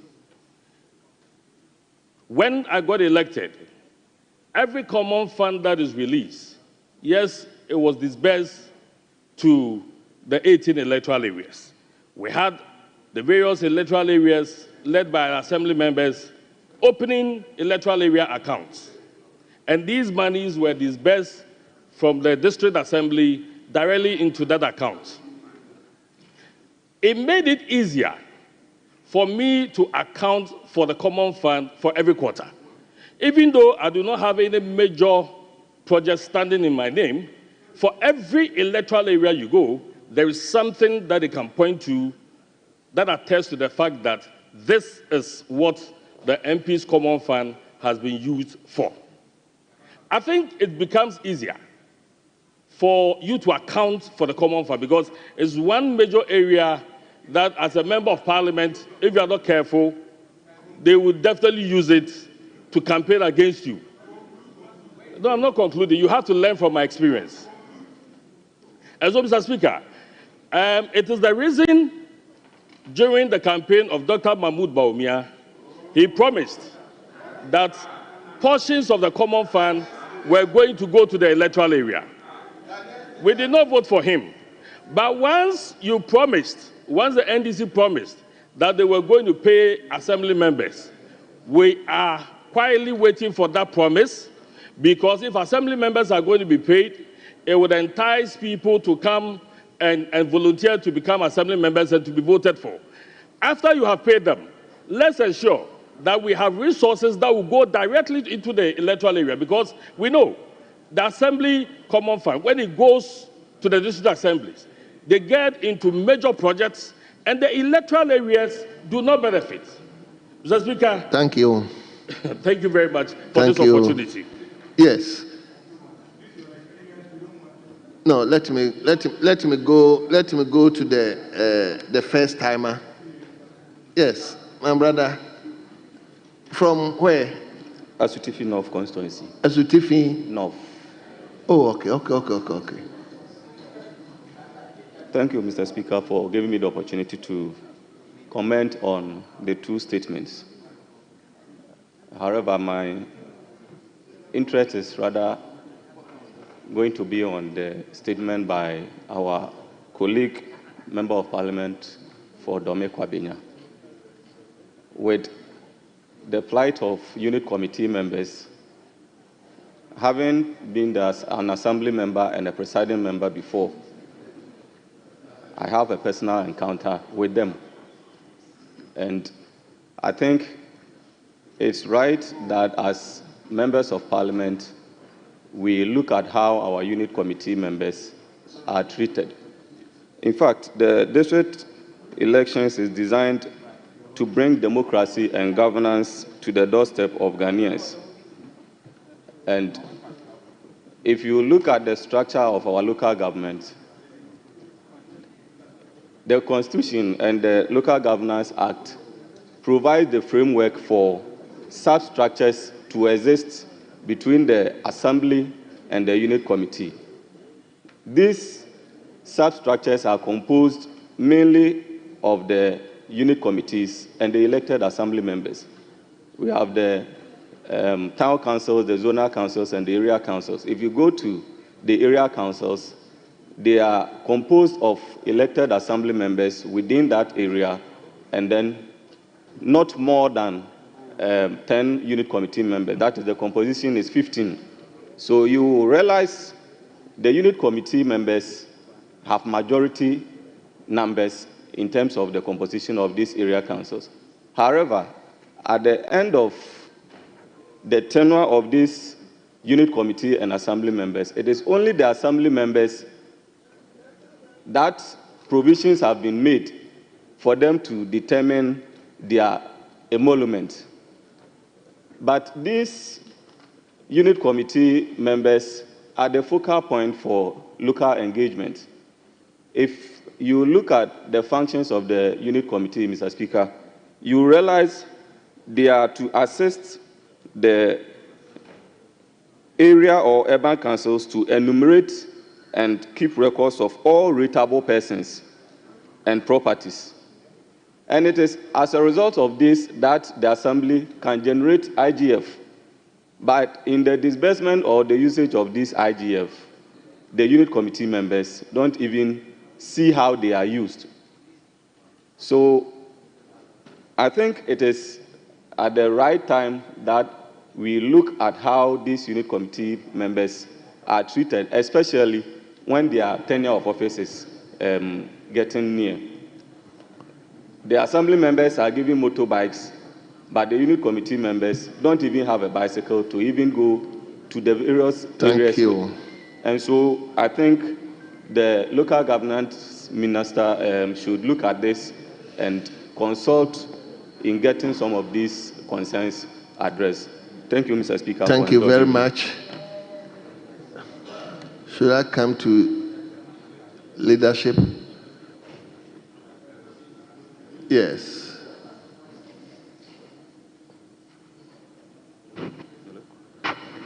But honourable members, be brief. Oh, thank you, Mr. Speaker. Mr. Speaker, do I have the floor? Thank you, Mr. Speaker. Thank you, Mr. Speaker, for the opportunity to contribute to this two novel statements made by our colleagues. Mr. Speaker, we listening to our colleagues and the makers of these two statements, Mr. Speaker. It all boils down to inadequate funding for our assemblies, the MMDAs. Mr. Speaker, we pretend to be releasing common fund to the assemblies, and the assemblies too are pretending to be working. Mr. Speaker, all of us know the cost, the cost of 3-unit classroom block. Mr. Speaker, how much do we send to the assemblies from the Common Fund Secretariat? So all I want to say is that we are pretending to be supporting or making payments to the assemblies by way of common fund. All the contributors and the makers of the statement, the challenges of the assemblies are that they are not adequately resourced. So they cannot actually bring the governance that we want to the doorsteps of the people. So we have to look at the funding. How do we fund the assemblies? I'm talking as a former district chief executive, Mr. Speaker. There were times you sit in the assembly for 3 months, you can't even get money to buy fuel to run the DCE vehicle, let alone to send your staff to go for monitoring. Mr. Speaker, we approved this assembly's common fund formula in this house. Monies that are supposed to send to the assemblies are not sent. We sit at the Common Fund Secretariat, procure equipment, procure logistics to the assemblies when the assemblies do not even need this equipment. Mr. Speaker, let's also look at the IGF, the law that should enable the assemblies to generate IGF. That law is moribund. Mr. Speaker, poll tax. Poll tax, if you go to collect poll tax, Mr. Speaker, at the end of the day, the cost of collection is higher than what you are going to collect. So we need to look at the laws too, so that we can empower the assembly. Let's fortify the assemblies so that they can generate, more IGF. Mr. Speaker, political interference is one of the challenges that face most of our assemblies.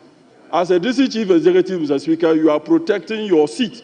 So you dare not even go to say that people should pay property rate, people should do ABCD for you to generate enough money for the assembly, because your party will come after you. Your party chairman will not understand why you are asking them to pay property rate. Mr. Speaker, so we need a holistic discussion on this matter. Very good statement. Let's just don't talk about it and throw it to the dogs. Mr. Speaker, refer this statement to the local government committee so that we can discuss it and make serious recommendations. Particularly the Common Fund Secretariat, they should stop deducting monies that are meant for the assemblies. We should not. If we continuously doing that, we will be pretending to be working, we'll be pretending to be at least sending governance to the people. Meanwhile, we are doing nothing. Mr. Speaker, how on earth can you send 400,000 to the assembly when you know the cost of a unit classroom, 3-unit classroom block? Mr. Speaker, when I was DCE, we were guided that anytime common fund is released, we should be embarking on at least projects, physical projects, construction of chief's compound, construction of 3-unit classroom blocks. So anytime payments were made, they want to see the DCE making payment or allocation for the construction of physical projects. Now, if you want, go and check the assemblies. The monies that are being sent to them, Mr. Speaker, they just use it for the day-to-day running of the assemblies. No assembly can physically show that this is what they've used their common fund for over the period. So, Mr. Speaker, we cannot be pretending to be developing our people. Thank you so much. I've enjoyed your submission. Indeed, you were a former DC. Let me come to leadership. You didn't take your time. So, minority leadership. Thank you very much, Mr. Speaker. I want to take this opportunity to thank the maker of this statement. I know that he is somebody who has been in the local government committee for quite some time, and all the observations and all the monitoring that has been made, that has necessitated the maker to come up with a new or a view of strengthening local governance in our country. Mr. Speaker, I tend to agree with the last contributor to this statement that we are pretending to be working. Mr. Speaker, as a country, we pride ourselves that we have a very strong local governance system and structures. But, Mr. Speaker, yes, I will admit that that is so. But as a country, I don't think we've looked back to look at the need to review a number of things. Mr. Speaker, a number of countries have paid a benchmark visit to Ghana to learn of our local government systems. And the interesting thing is that they've gone back to improve on what we have. And it is very interesting. I will cite the case of Zambia. Zambia learned of our 1,000,001 constituency system. In order to progress development, what Zambia has done is to set up a development committee. And that development committee, you have representatives from the local government, from the district assembly executive, you have a representative from the MP of the area, you have representatives who are stakeholders, who come together, plan what has to be done within the municipality or the district, and then ensure its implementation and execution. Mr. Speaker, because of that, you can visibly see development taking place in Zambia as we speak now. Because it has been devoid of a chief executive undermining the MP. It is devoid of the MP quarreling with the chief executive for non-releases of funds. It is one good structure which is enhancing development within the Zambian country. It is something that we should pay attention to and try to improve on what we have. We can't always sit down and pride ourselves and say, oh, we have the best, when we are not reviewing. It is important that we review the structures, the systems that we use to operate. One thing, Mr. Speaker, that I would want to discourage, I don't mind how people look at it, is to look at the system of paying unit committee members. Please, they work within a very small area where they are the monitors of how the communities are developing. It is important that these people, they don't incur any cost. I have never been for the idea that we should be buying bikes and paying ex gratia to assembly members. It's something that I really don't subscribe to. It is important that we look at systems that will help us to develop faster than we are doing. And it is also very good that we devoid ourselves of the clashes that we have within the system that doesn't make us grow. The chief executive of that particular municipality has a singular responsibility to ensure that you mobilize funds to undertake other responsibilities of the municipality and not for development. The development has its own committee that pursues the development agenda. With these few words, Mr. Speaker, I thank you for the opportunity. Thank you. Yes, Majority Leadership. Mr. Speaker, thank you very much for the opportunity. And let me thank the makers of the statements. I think it's very important that they brought this issue to the fore, and we can't exhaust it today. So going forward, we need to avert our minds to issues raised in those statements so that we can at least start implementing some of the proposals put forward before us. Mr. Speaker, before I touch on the statement, the issue raised by the Deputy Minority Leader in respect of the payment of unit committee members, assembly members, and the rest, in the NDC manifesto, we did promise that we'll give some allowances to the unit committee members and then the assembly members. Because the issue is, we are now taxing them to collect data, deaf and BEF, from their communities. So even if they are to forward this information through text messages, who is going to take care of the data that they are going to use to send this information? If they are to travel to the assemblies, who is going to pay for the fares? So at least if there are some motivation, it will let people also give out their best. Assembly members attend meetings, and the DCs will tell them there is no common fund. So even the allowances, the 150 cedis or the 100 cedis they are giving them, they can't pay. Some will run to 3 or 4 months before they can even find money and give to assembly members. So the next certain, if you invite them, they will not attend the meetings.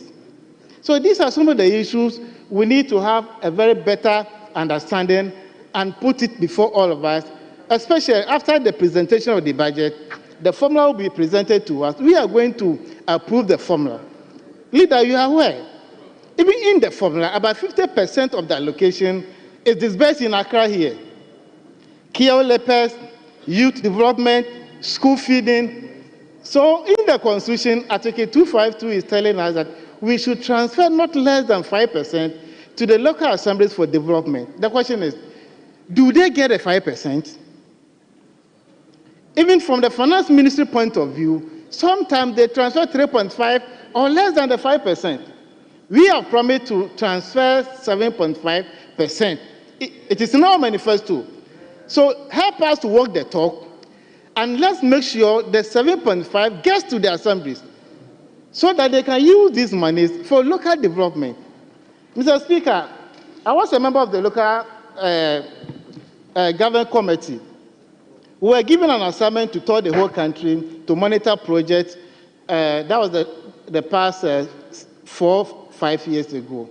Leader, we went to Volta region, Eastern region, Ashanti region, and Western region.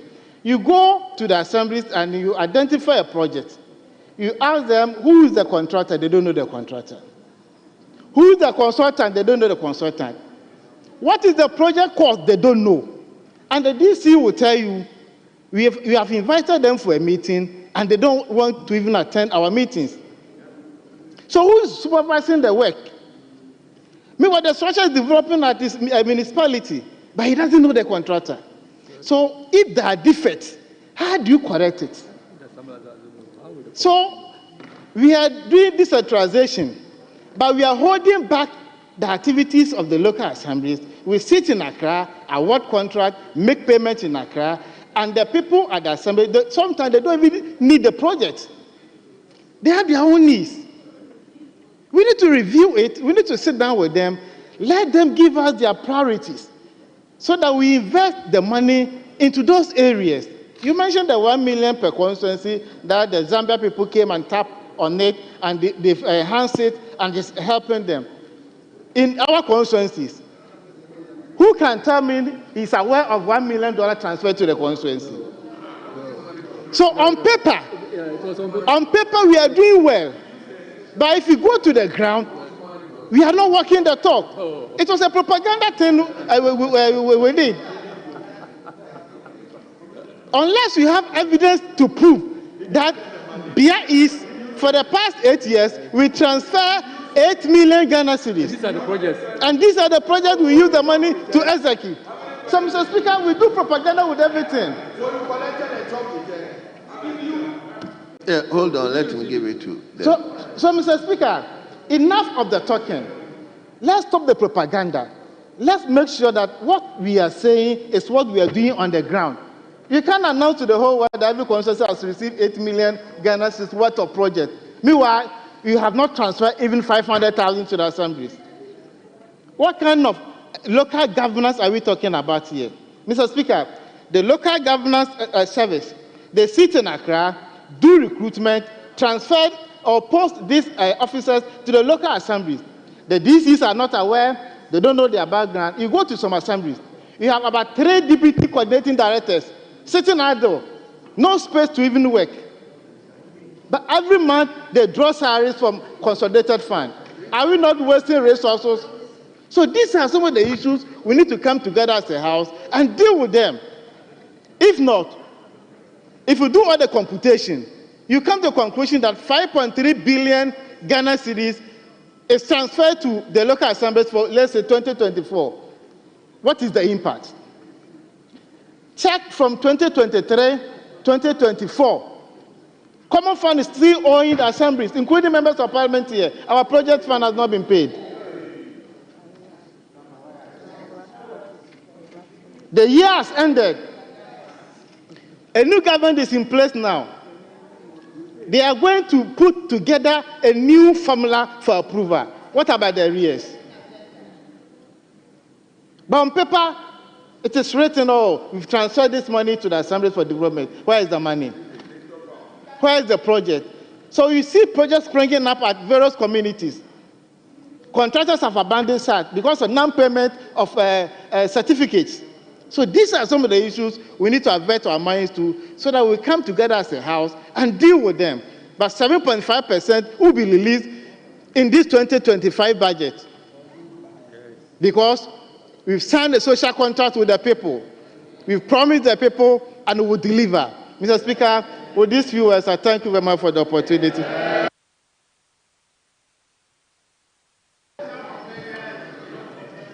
You want to speak?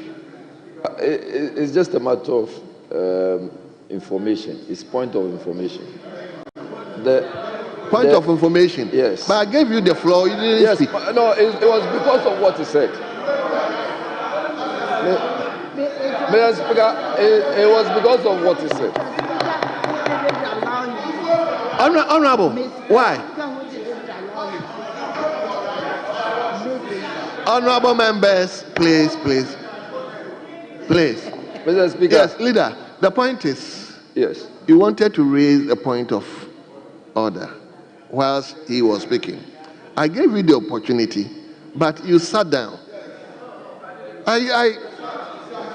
You didn't observe me. I gave you the opportunity. Mr. Speaker, with all due deference to you, I actually thought that you were asking me to sit for him to finish. Oh no, then he didn't get it. He didn't get it. But Mr. Speaker, you know I respect your seat, so fine. I did so. Fine. Mr. Speaker, it was just a statement or a point he made with reference to the fact that 1 million is paid into accounts. But you said, so if you check members, please. So what was it? Mr. Speaker, all I'm trying to say is that those amounts of monies are not paid into accounts. They are given to the agencies that work. And when contractors are done working, they are paid. That is all. Well. Your information is well noted.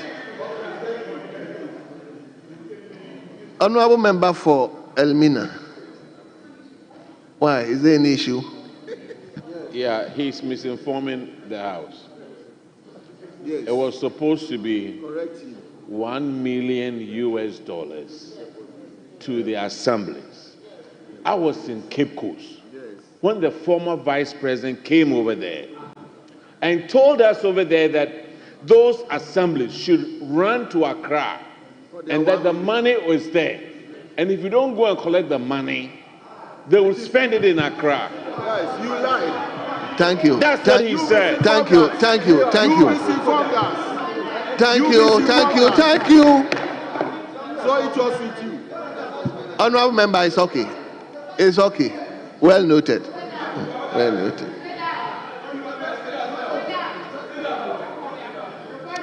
Mr. Speaker, the Vice Let me give President the is point not to here read your to statement. speak for himself.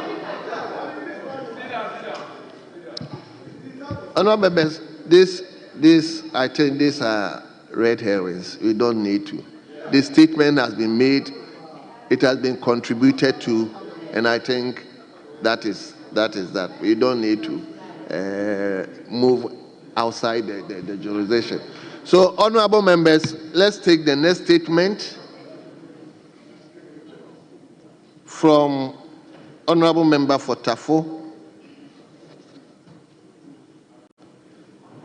Honorable Vincent Safwa is going to talk.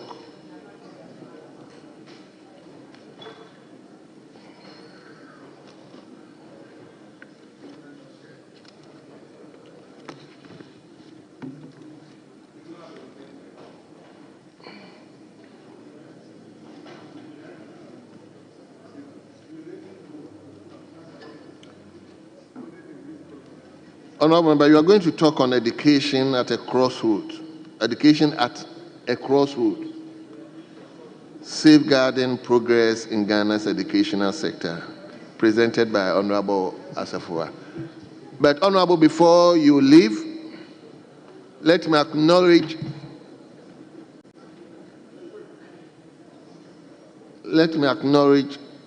our children from Amasaman.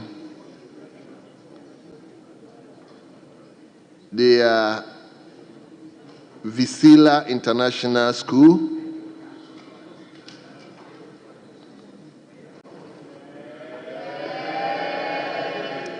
They are being led by Richard K. Miriku, who is a teacher in the school, and the school is located at Amasaman constituency. Amasaman, where is the MP? Yes, the MP is here. Yes.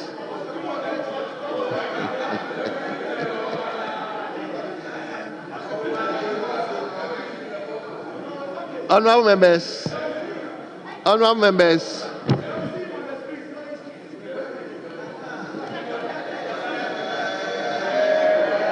yes, that's their MP. Yes, we are happy to see you here. I believe you are monitoring and studying what is going on here. We want you to study and study it well. Study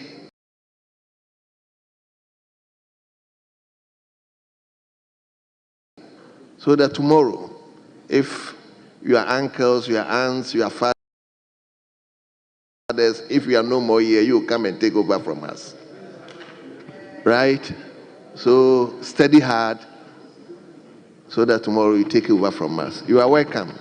I hope the honorable member will welcome them well on behalf of the House. Yes. Thank you very much. Yes, Honorable Safwa, let's hear you.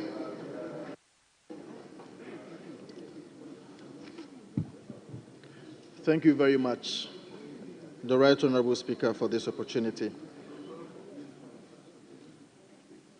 Education remains the most powerful tool for national development, shaping the minds and skills of future generations. Around the world, nations celebrate various milestones in education. It be International Day of Education, Teachers' Day, or commemoration of groundbreaking policy-informed learning. These moments serve as reminders that education is not just a policy area, but a fundamental pillar upon which societies build their progress. In Ghana, our educational journey has been marked by to ensure access, equity, and quality. Policies such as the free senior high school education and the expansion of STEM,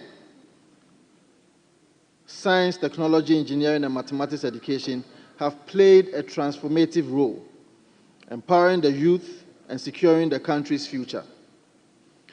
It is within this context that we approach the recent decision by the government to establish an 8-member committee to organize a national education forum. Mr. Speaker, the National Education Forum is not a novel concept. It has historically served as a platform for engaging policymakers, educators, civil society, and stakeholders on critical issues affecting Ghana's educational landscape. However, the value of such a forum is ultimately measured by the quality of its recommendations, and more importantly, the government's commitment to implementing policies that uplift rather than destabilize the sector. We must also be mindful of the history, purpose, and outcomes of such engagement, particularly when they are convened under an administration whose track record in education policy has at best been inconsistent. Under the previous administration, education was not merely a subject for discussion. It was a priority for transformational action. Our government took bold, decisive steps to expand access, ensure equity, and improve quality, leading to some of the most significant educational reforms in Ghana's history. Some key policies implemented include free senior high school education, a revolution in access to education. The free senior high school policy implemented in 2017 broke financial barriers that had long prevented thousands of Ghanaian children from pursuing secondary education. This policy significantly increased enrollment, particularly among students from economically disadvantaged backgrounds, ensuring greater access to education for many. The policy's impact is evident in the record number of SHS graduates progressing to tertiary education, affirming its role in shaping the future of our workforce and national development. Expansion of STEM education, positioning Ghana for the future. Recognizing the importance of equipping students with 21st century skills, the NPP government made significant investment in STEM education. The establishment of STEM-based senior high schools, modern science laboratories, and training programs has enhanced Ghana's capacity to introduce world-class engineers, scientists, and innovators. By prioritizing STEM, the previous government laid the foundation for a technologically driven economy, ensuring that Ghana's youth can compete on the global stage. The government established the Ghana TVET service to improve the management and delivery of technical and vocational education and training. Several TVET institutions were upgraded, and new centers of excellence were built to enhance hands-on training and industry relevance. This move positioned TVET as a viable alternative to traditional academic routes, equipping students with employable skills. Transformation of the school infrastructure landscape. The government launched an aggressive school infrastructure expansion program to accommodate the growing number of students under the free senior high school education. New classroom blocks, dormitories, and science laboratories were constructed across various secondary schools. Mr. Speaker, to track and improve learning outcomes at the basic school level, the government introduced the National Standardized Test to assess primary 4 and 6 pupils. The policy ensures early intervention for struggling students and provides data-driven solutions for improving literacy and numeracy. Mr. Speaker, the government must unequivocally assure the people of Ghana that this initiative is not a smokescreen for reversing or diluting these landmark policies. Let it not be said that a certain government came to tinker with the free senior high school policy under the guise of review, leading to cost sharing that undermines accessibility. Reduce investment in STEM education, which would slow Ghana's progress in technology and innovation. Weaken TVET reforms, reversing the strides made in equipping the youth with employable skills. Mr. Speaker, education is not a partisan experiment. It is a national imperative. The reforms we undertook were not accidental. They were deliberate, strategic, and backed by evidence of their necessity and success. Any government that seeks to build upon these reforms must do so with commitment to expand and improve, not regress and erode. We, on this side of the House, Mr. Speaker, will vigilantly monitor the proceedings and outcomes of this forum. We will hold this government accountable for any decision that threatens our future, especially the future of our students, teachers, and the broader education sector. The people of Ghana will not forgive any administration that seeks to roll back policies that have lifted millions out of educational disadvantage. With these remarks, Mr. Speaker, I welcome the committee and encourage them to work with transparency, foresight, and a firm commitment to national progress. However, let it be known that any attempt to use this forum as a backdoor to undo the transformative educational policies of the MPP will be met with firm resistance. Thank you so much, Mr. Speaker, for the opportunity granted me.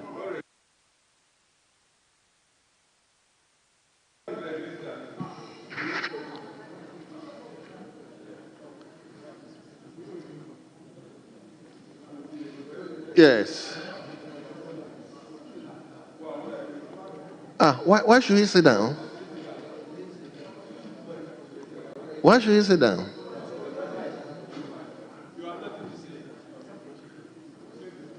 Yes. Thank you very much, Right Honourable Speaker. Right Honourable Speaker, I rise on Order 64.1, fortified by Article 102 of the 1992 Constitution. Mr. Speaker, and I read the Article 102. A quorum of Parliament, apart from the person presiding, shall be 1/3 of all members of Parliament. Mr. Speaker, if you look at the members in the House, we are not up to 1/3 of the number required to carry on with business of the day. So I want to plead with you so that we can adjourn the House till tomorrow. Thank you very much.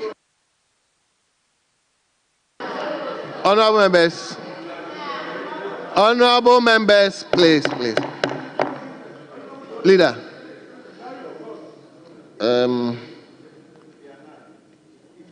our brother has raised column. I'll ask table to ring the bell. Whilst he's ringing the bell, I'll invite Minister for Lands and Natural Resources to read his statement.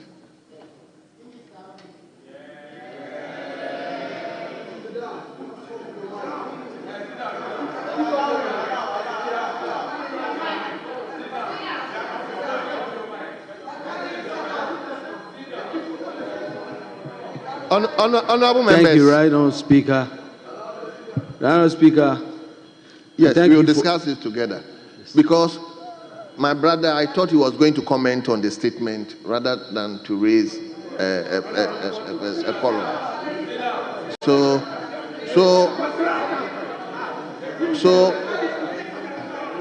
the rules of this House does not allow this. As soon as there is a statement, what I'm saying is we will discuss it together. Let's listen. There should be comments. The rules of this House does not allow that. The standing orders does not allow that. When there has been a statement, the Speaker, respectfully, there should be comments that is coming from members. I'm saying I'll give you time to discuss it. Thank you, right, Honourable Speaker. Honourable Mahama, I'll give you time to make your contribution. Let's listen to him. Thank you. I'll give you time to make a contribution. Yes. Thank you, right, Honourable Speaker. Here to give a statement on Ghana's forest reserve, the state of Ghana's forest reserves and water bodies. Honourable Speaker, thank you for the opportunity to address this August House on the pressing issues facing our nation, particularly the devastating scourge of illegal mining, commonly known as galamsey, and its catastrophic effects on our precious forests and water bodies. I stand before you today not only to provide an update on their situation, but also to outline the solutions you have identified and the expedited actions we are taking to address this national emergency. I'm also here, Honourable Speaker, to solicit the unwavering support of this House and honourable colleagues to join me in this fight. This is not a battle for one individual, but a collective struggle that demands unified efforts to achieve meaningful and lasting solution. Honourable Speaker, Ghana boasts of a total land area of approximately 23.8 million hectares.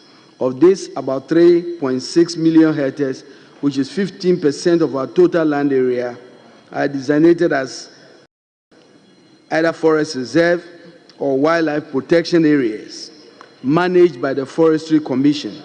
These include 288 forest reserves and 21 protected areas scattered across the country. As we know, our forests and wildlife resources have long been major contributors to Ghana's economic development. They provide formal and informal employment, sustainable livelihood, offer rich biodiversity for ecotourism, and generate foreign exchange through timber exports. Beyond their economic value, our forests play a critical role in climate regulation, serving as nature-based solution to mitigate the impacts of climate change. So, Speaker, despite the numerous benefits we derive from the forest and our increasing knowledge about the importance of forests to our ecosystem and well-being, Ghana's forests continue to be under serious threat of deforestation and forest degradation due to factors known to all of us. Ghana is currently faced with an unprecedented threat to our forest resources and water bodies due largely to illegal small-scale mining activities. This situation has assumed crisis proportions with their national security and public health consequences that require immediate attention. Honourable Speaker, it will interest you to note that out of the 288 forest reserves that I have mentioned, a whopping 44 of these forest reserves are under serious attack by illegal miners, and an estimated area of over 5,000 hectares has been devastated. And to put it puterially, about 7,000 standard football fields is what I'm talking about. That has been devastated. 7,500 football fields gone. This is mostly occurring in these specific areas. One in the Ashanti region, the Bakwai, in Kawie, in the western region, Takwa, Dabuasi, and in the western north, Bibiani, Enche, and Juaboso, especially. Mr. Speaker, the approach adopted by illegal mining gangs is quite alarming and frightening. They are heavily armed with sophisticated weapons and very violent with large numbers of excavators, making it extremely difficult for forest guards and the rapid response team to control them, since they have no sophisticated weapons to control them. Over 9 out of the 44 forest reserves, and Mr. Speaker, this is very important,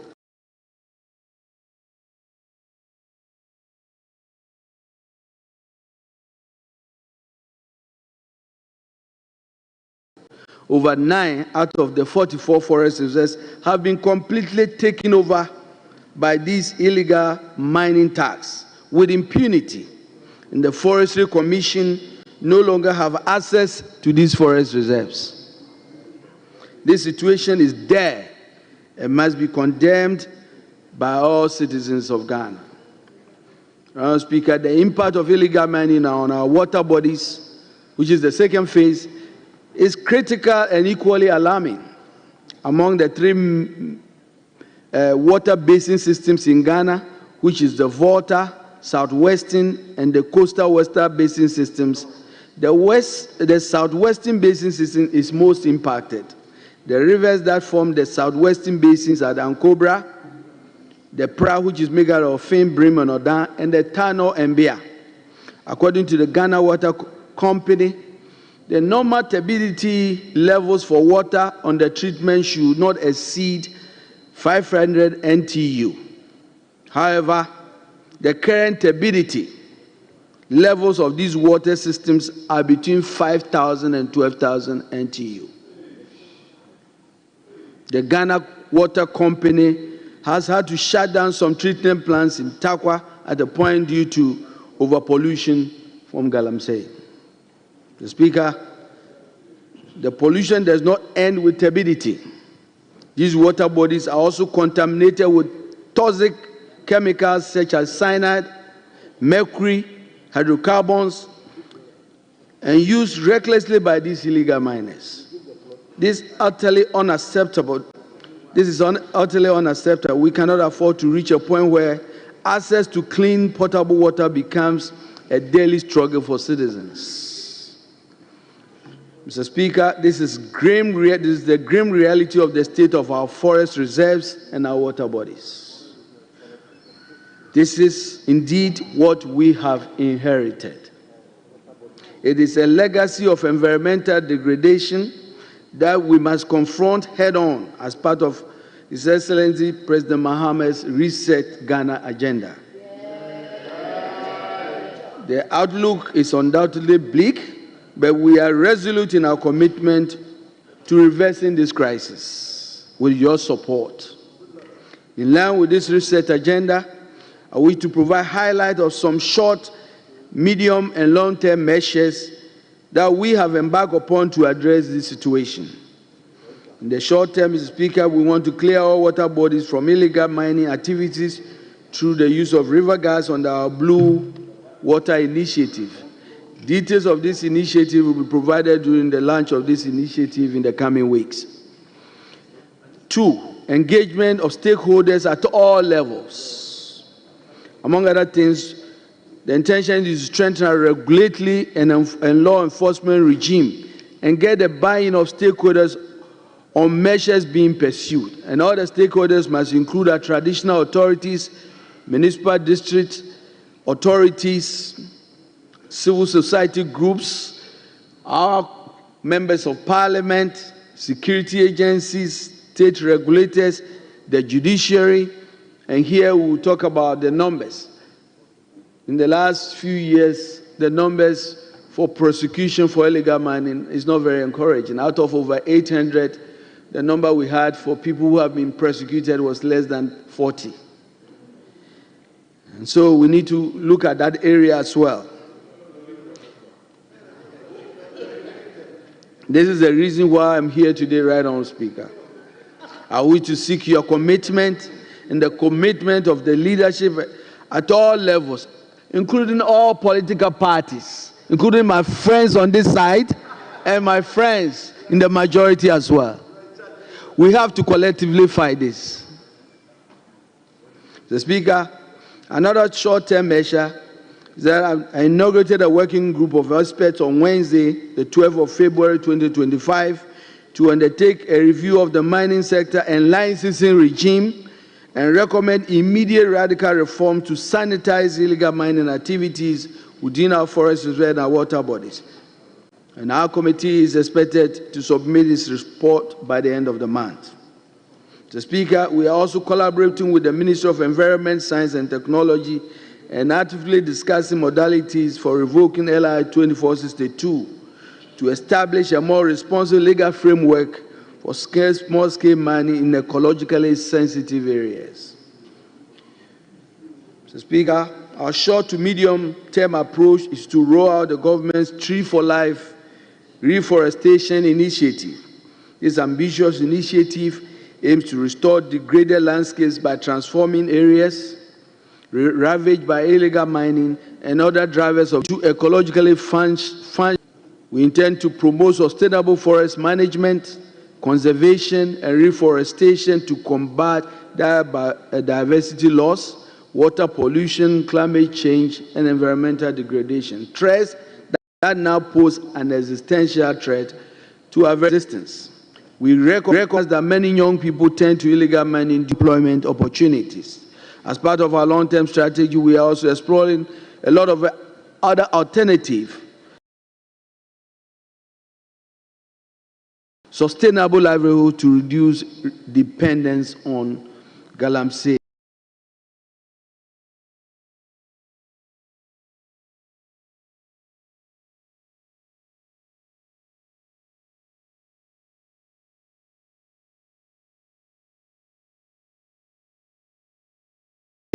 And other illegal mining activities. Mr. Speaker, I conclude with a heartfelt appeal to all of you, our colleague members of Parliament, Ghanaians, to join in this fight against galamsey.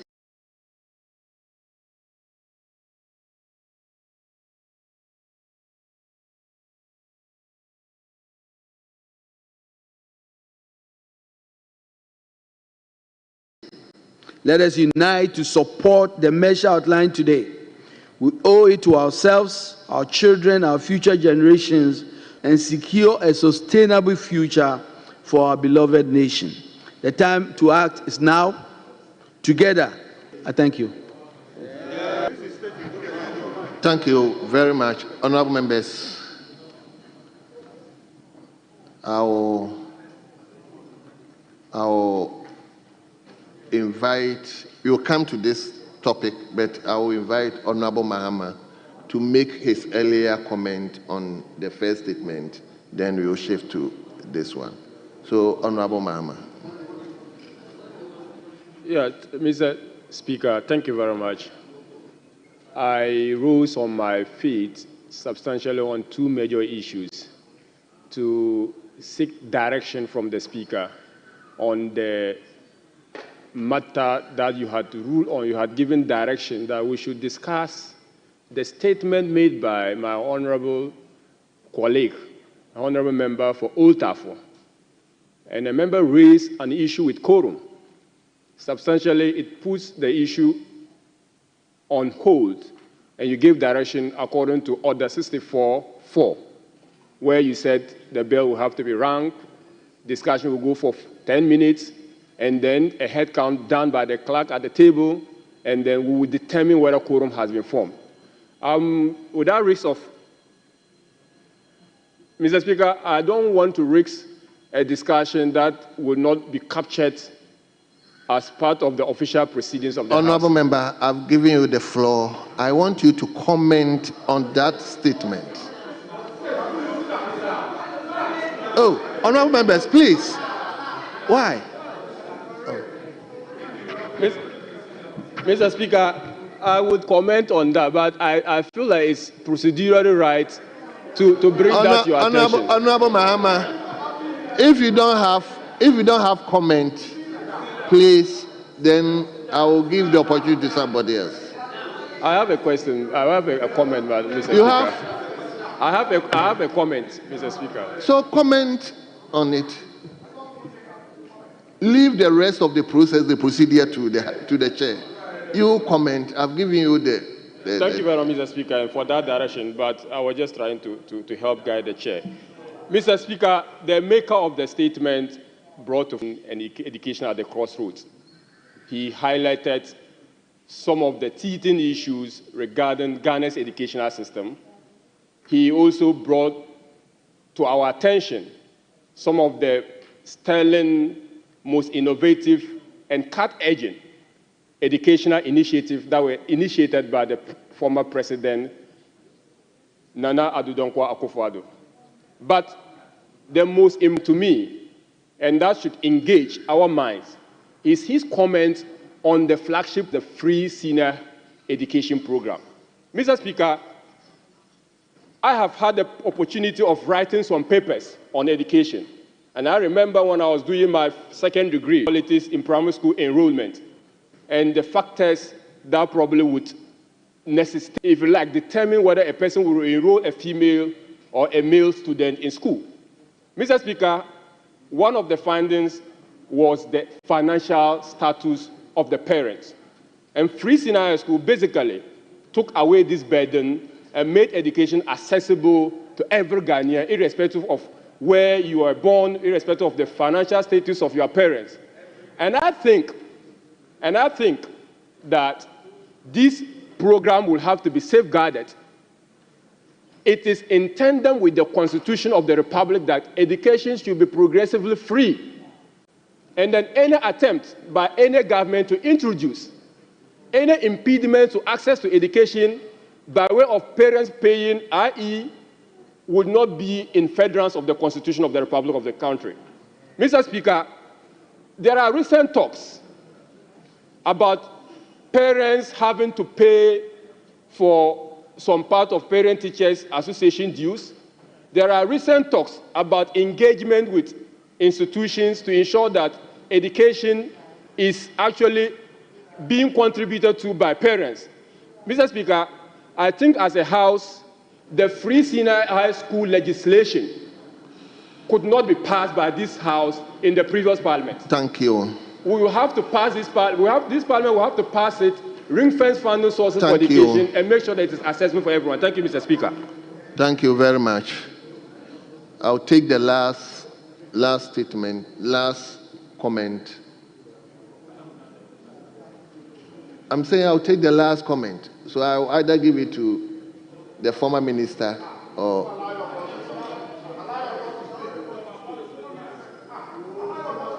Please, I'm saying last comment. I'm indulging you. Indulge the two of us. With respect to your office, Mr. Speaker. Please. We all know that the statement that has been read are very important statements that we need to discuss. But our own colleague raised column, so the 10 minutes I have to make sure that please, I'm going by my own time.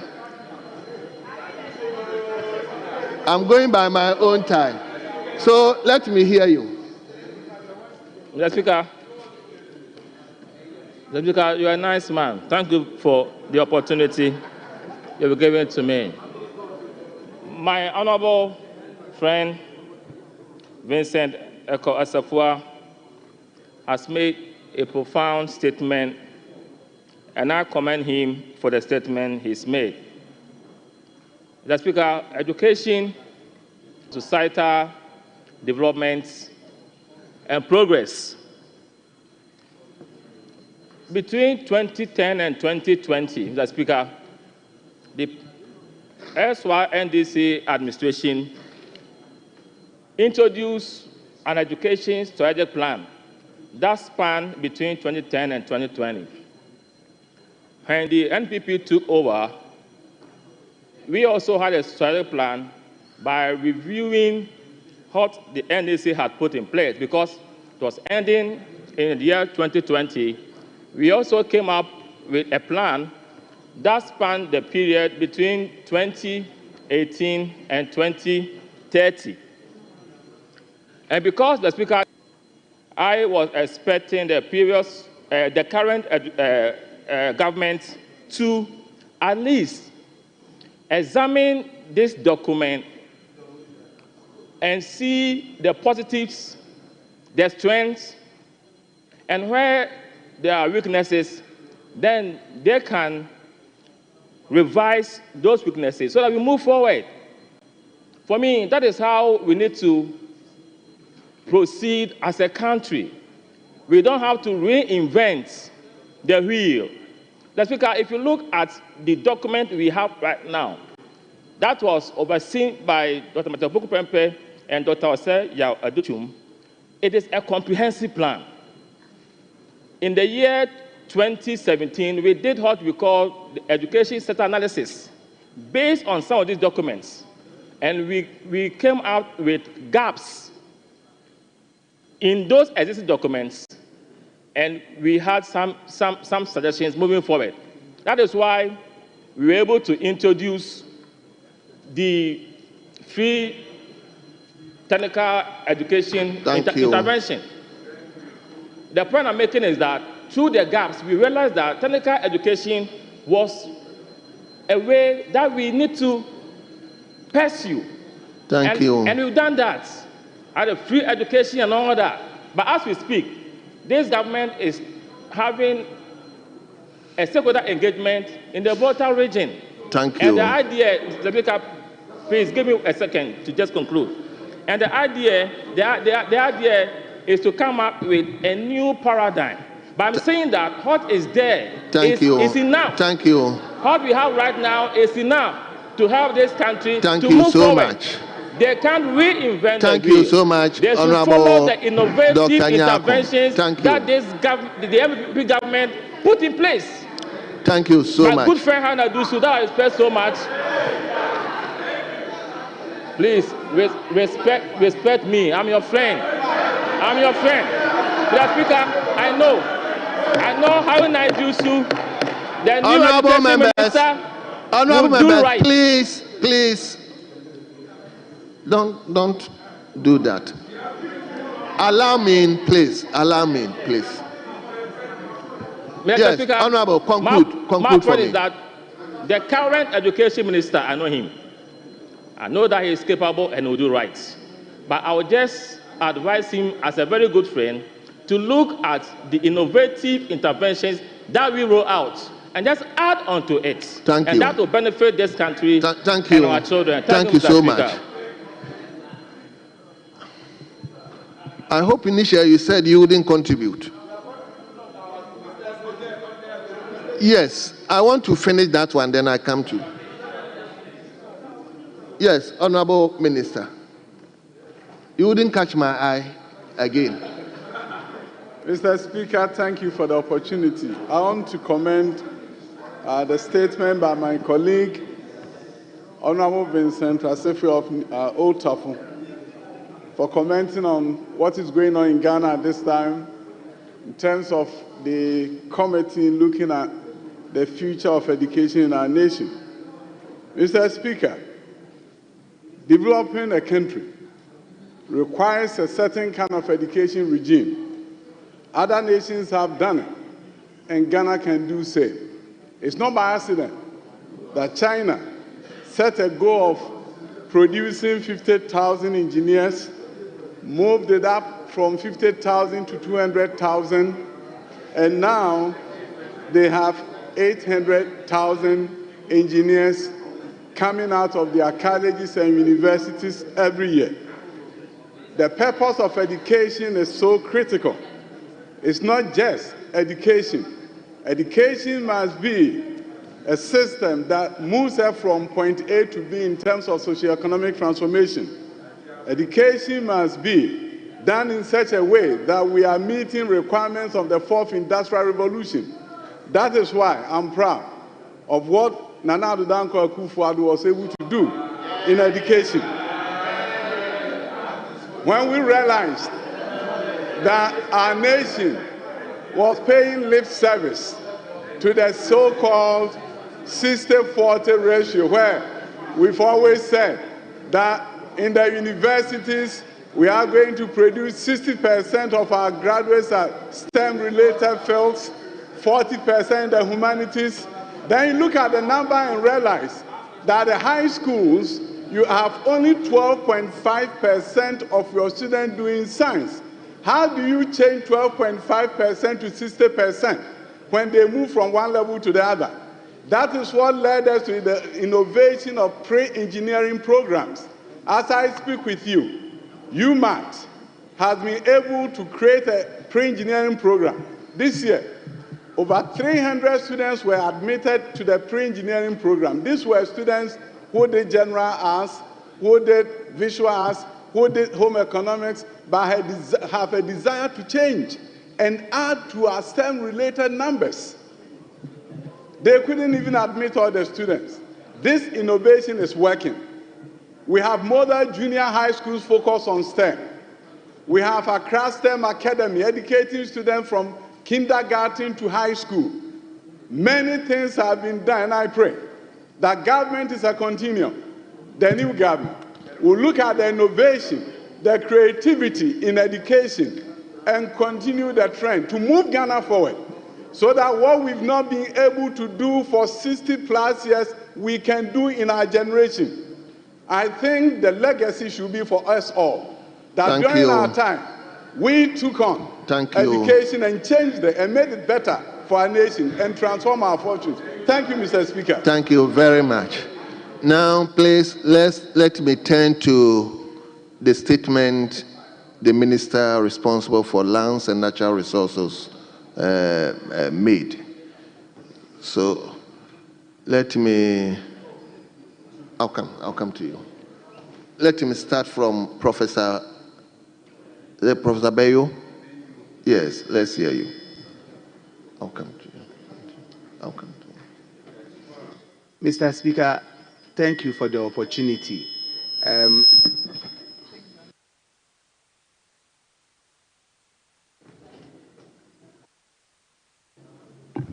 Mr. Speaker, thank you for the opportunity.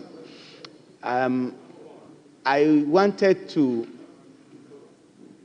correct something for the purpose of the Hansard. Are you commenting or... Mr. Speaker, please, if you are not commenting, let me give the opportunity to somebody, a prof. Yeah. Because I think we've already gone past that. Yes, Honorable Member for Boil Bamboy, the Deputy Minister designate responsible for the same.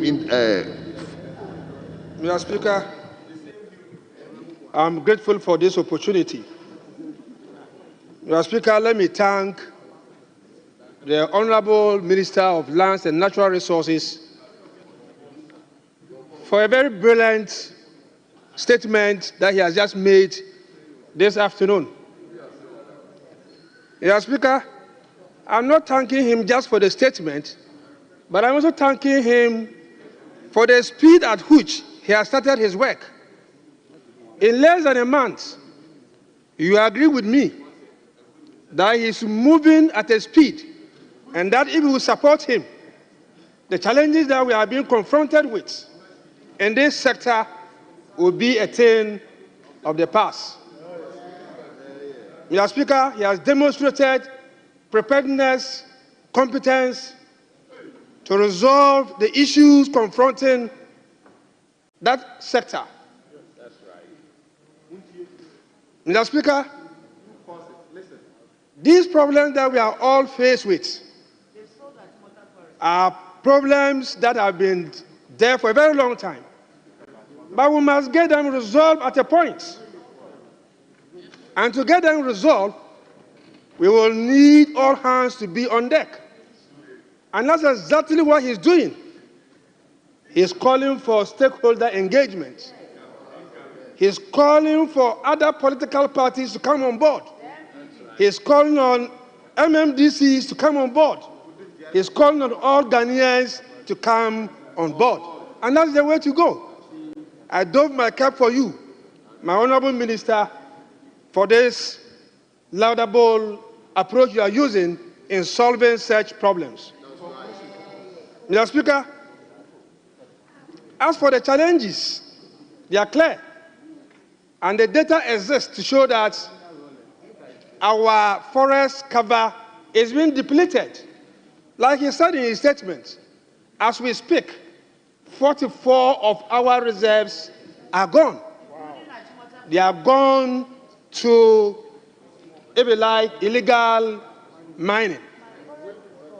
Mr. Speaker, again, if you read the records, you read the reports everywhere, Ghana Water Company is suffering. It's suffering because of the way our water bodies have been destroyed. And we cannot wait even for a moment. We need to act and act speedily. And that is what my minister is doing. Today, I'm a very happy person because if you have such an active person at this strategic place, then you are rest assured that you are getting solutions. Thank you. Thank you. Please, he's supposed to comment not more than 5 minutes, please. Mr. Speaker, I'm here to start. You are here to start? Yes. Your time is up. Let's give the opportunity to member for Takrade. That's one. Mr. Speaker, just conclude. Okay, in conclusion, In conclusion, my minister spoke about the use of water guards to ensure that our water bodies are protected. Mr. Speaker, he discussed something with me, and I think it's important to mention it here. He's saying that he is going to use the 24-hour economy to ensure that these water guards are going to run the concept of 1-3-3. One job, 3 shifts, 3 people. Thank you. Thank you. Yes. Let me come to honorable member for Takrade. Thank you, Mr. Speaker, for this opportunity. I also thank the minister for coming to this house to solicit the support of Parliament for this fight. Mr. Speaker, this fight is not an easy fight. He knows it. In his own constituency, he knows it. That's a very big fight. And when you start fighting them, I still remember when President Mahama was in power and the Frimpong Boateng report came, they said the president, who was the custodian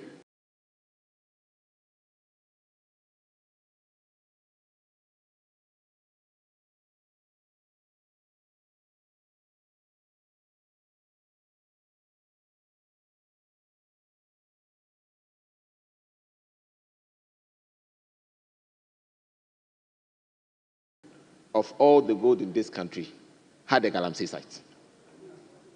Comment in such a way that you degenerate into something else. Mr. So Speaker, please, degenerate into something else. Mr. So Speaker, please, I was only giving a precedent. Let's be guided, to please. support the fight against Galamsey. Mr. Speaker, I see the region. I was in the chairman for the journalists against Galamsey sent a message to the Minister for Lands, and it was passed on to me to go and fight a Galamsey site on the river in Mpoho. Immediately I finished the fight, within 3 days, the guy is recorded on tape, and he said that I'd collapsed in a hospital, and my 17 million had been taken away by my driver. Honorable members, please, let's listen to him. The fact of the matter is that the minister should be guided that this big fight is restarting. It's a big fight, and it's going to come with a lot of challenges. And therefore, we all need to support him. Mr. Speaker, because the water we drink, we all buy them from outside and drink them. So if the water is destroyed, it affects all of us. That is why we need to be strong to support him to fight it. Mr. Speaker, the minister has also made mention of setting up a committee that he expects them to report back to him by the end of this month. I think it's a good idea. But I want to promise him, any licensing regime that start and stop in Accra will not solve this problem. Because most of the times, the districts do not own the process and therefore do not know where all the mining sites are. But we know that in the law, we have the district mining committees, where the chief is a member, the district police commander is a member, the district chief executive is a member, the minerals commission is a member, and then the association of small-scale miners or miners in the district are also supposed to be a member. I believe that henceforth, when they get the recommendation, you should insist that that should be the committee or the body issuing these licenses, and then Accra can then top it up. Because if we don't do that, there's not going to be any community ownership. And even the fight itself also has to be owned by the community and the district. Otherwise, we are going to have a big challenge in fighting it. Because that has been our method of fighting everything from Accra. In fact, by the time soldiers even move into the districts, I mean, the Galamseyers, they have been reformed and they ran away. In fact, when we were fighting it in those days, when we go in the morning, they are not there. In the afternoon, they are not there. When you go back the next morning, you realize that they are come to do operations in the night. And this is very difficult for our agencies to be able to stop them. Going forward, he has also made mention of the river gas. And I believe that is a good thing. In fact, we trained a lot of river gas. We only deployed them for a few periods because of morality issues. Because along the lines, what we realized was that those fighting Galamsey, from the police to the army to immigration, along the line, it became a different story altogether. So I believe that now that we have digitalization, I'm concluding, Mr. Speaker. Now that we have digitalization, it is important if we can do and implement and invest in solar CCTV cameras along the rivers. So that we can use that to check the river gas and also to check the Galamsey. Thank you so much. Mr. Speaker, with these few words, I believe that it is time we support him. I've enjoyed your contribution. That's why I allow you to go beyond. And now it has come back to him to get this resolved. Thank you very much.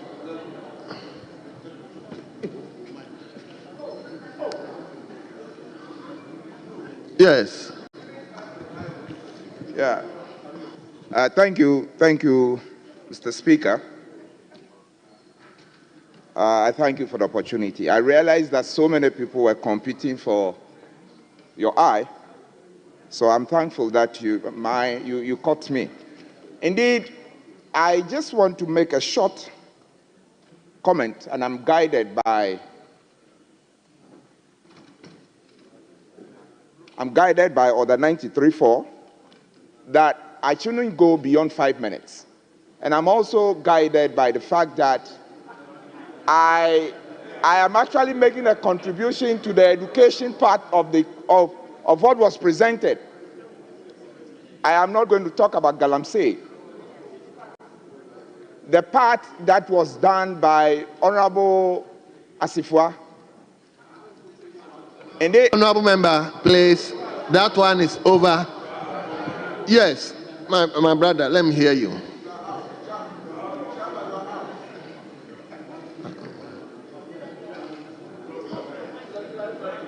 Yes. Thank you, Mr. Speaker. The hour is now, and the time is now. It's been decades when Ghana had been making efforts to eradicate illegal miners from our water bodies and our forests. But what is the action? Our actions always stay in the armchair. We speak it like poets. But when it comes to the action, we are divided in how to curb this menace. We started even commenting on this beautiful statement by going politically. How then will a divided house be able to train its children? Mr. Speaker, my little advice to us all, including myself, is that until we become one and frown upon the activity itself, we cannot curb it, because it is us who are admitting the very people there. The youth we see there are the people who are unemployed because they don't have a job. They would find every means, and you are not able to restrict them from going there. If we start making conscious efforts to pull out the youth from those sites by giving them something to do, I can give you a typical example. The youth you see in the trenches there, muddying the waters, most of them might have come from Afram Plains North. Because they have the experience of the waters, and because they have nothing to do in their constituencies, and nothing is going on well with them, they end up trying to look for quick monies. The machines that dig the hole do not muddy the waters like the young ones who go inside to turn it over again. I urge us all, both all the ministries, youth, sports, agric, lands, to come together, environment, and withdraw the youth from the sites. Then we can know the masters who put the youth there. That is only when we can stop Galamsey from our side. Thank you, Mr. Speaker. Thank you very much. Let me come to Okankwe Central. Thank you very much, Mr. Speaker. To add my voice to the comments on the floor on the statement ably made by the Minister responsible for lands and natural resources. Mr. Speaker, I believe Galamsey issues or issues with regards to mining in our forest reserves, on our water bodies and what have you, has become a serious national security issue. Mr. Speaker, it requires serious political will on the part of the executive, the legislature, and the judiciary to stem this canker. Mr. Speaker, people in our communities are seriously trading off cocoa farms for the Galamsey menace to continue there. Mr. Speaker, why would they do that? It's because of our quest for money. In this country, we hail people who hold money without even asking the source of the money. We'll go, we've all benefited from cocoa money, taking us through scholarship and education and what have you. But now you go to your village and they are ready, the chief, your elders, family heads are ready to cede off the farms that took care of them to illegal miners. Mr. Speaker, if you read the NDC manifesto, paragraph 4.3, pages 110 of 200, it has about 18 policy interventions on the extractive sector. It's in their manifesto. And I'm asking myself, how long would it take Kofi Boah and his team to implement those schemes or measures? Mr. Speaker, it's not going to be easy. It requires a serious hand with a tough skin to go after these illegal activities. Mr. Speaker, Kofi, you'll be tempted. Your colleagues will be involved, both sides. They will come to you to plead with you. Nole Prosequa you'll be tempted with it. Having gone after people, you talked about only 40 people being prosecuted. Yes, the courts are there to protect the liberty of the individual. Majority leader will tell you, it takes a long time to convict an individual. It's part of our criminal jurisprudence, Mr. Speaker.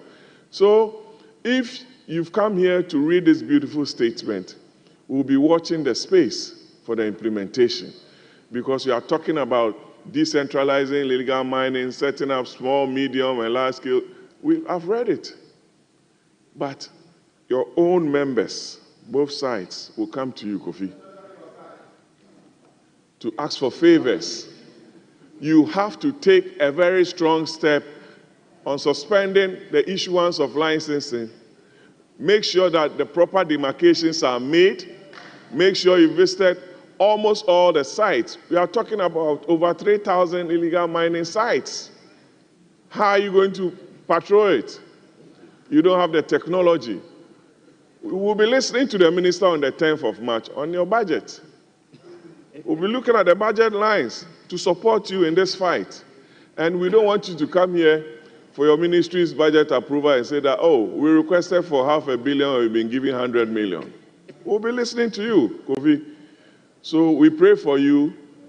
I know you have the heart, but get the resources and the tough skin to fight this. You went to Asante Hene Otumfo. He gave you a good advice. All the chiefs, you went to the Western region with the president. We monitored you. We know some of your constituents are involved. How are you going to fight it? You'll be thinking about your seat. You'll be thinking about how the NDC wins the next elections. God forbid. Why? God forbid to. Why challenge Gobi, so I believe the House and the country is solidly behind you, because you mentioned about the turbidity levels from 500, it's now over 12,000. The Water Resources Commission will give you all the data. You drive from Cape Coast on the PRA, you get to Ankobra, crossing to your constituency, we always see the water levels. Get the right people to work with. Otherwise, you come here and weep one day and say, little did I know that Sule and his commentary did not help. Thank you. Thank you very much. Thank you. Thank you so much. Yes. Suparo. After giving you the platform, I hope you wouldn't make unnecessary. So let's hear you. Thank you very much, Mr. Speaker. Mr. Speaker, I was only trying to catch your eye. And I have my eyes. Wait. I was only trying to catch your eye. And so if I had not made the noise, I believed you wouldn't have given me the opportunity. So let me thank you for recognizing me this time around. And also thank the Honorable Minister for this great initiative. This is what we call the resetting agenda. Because this is the first time we have a minister coming to this house to let us know that all of us here, Mr. Speaker, we are all stakeholders.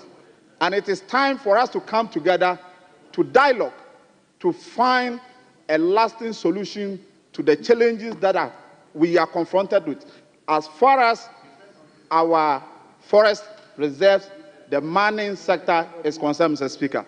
Mr. Speaker, the challenge that we are faced with as a country has nothing to do with anybody outside the political class. And I repeat it, I am also part of the people. We all sit here most of the times and pretend and blaming an ordinary youth who is working in Sisala West. A youth living in Sisala West, Mr. Speaker, does not know where a forest reserve in Western region is. And that particular youth, Mr. Speaker, does not know which of our lands that contain either gold or diamond. It is we, the leaders in this country, that recruit these unemployed youth and tax them, give them all the necessary equipment to go and destroy the forest reserves in our country. Mr. Speaker, we were all in this country when media reported that a certain regional minister, driver, took a huge sum of money. Honorable member, please, don't go there. Don't go there. I didn't say, Mr. Speaker.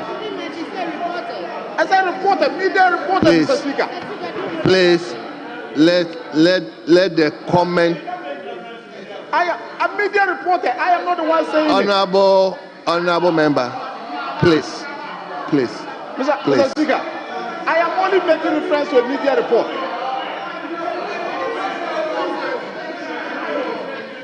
Okay, conclude. Thank you very much. Thank you very much, Mr. Speaker. We were all in this country when the media reported that a certain regional minister, huge sums of money, millions of cedis, now for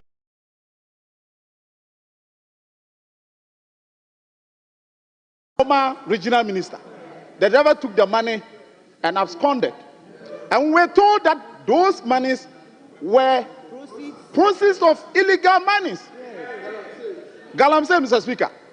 Mr. Speaker, but when we give opportunities to ourselves to come out with the, solutions, we dance around the issues and rather try to blame innocent youth who are looking for employment. Mr. Speaker, I would want to thank the minister for bringing out this issue. Thank you. This time around, engaging all stakeholders, including the members of parliament, thank you. our chiefs, the district chief executives, so that we all come together Thank you and very see much. this as a national issue and address it as such. Thank you very much. In conclusion, Mr. Speaker, Mr. Speaker, I'm just concluding. In conclusion, Mr. Speaker, I want to call on you and our political class, including the new patriotic parties, 88 members of parliament. They should join us this time around, 87, now 87. This time around, Mr. Speaker, we have a very humble minister who is in charge of the sector, who is ready to listen to everybody. His doors are very open, Mr. Speaker. Honourable members, ready please. to listen to the solution that we will propose to Thank him. you. So Thank together, you. Thank we you. can all address Thank you. this matter. Thank you very much once again, Mr. Speaker, for the opportunity. We keep on saying that let's make our comment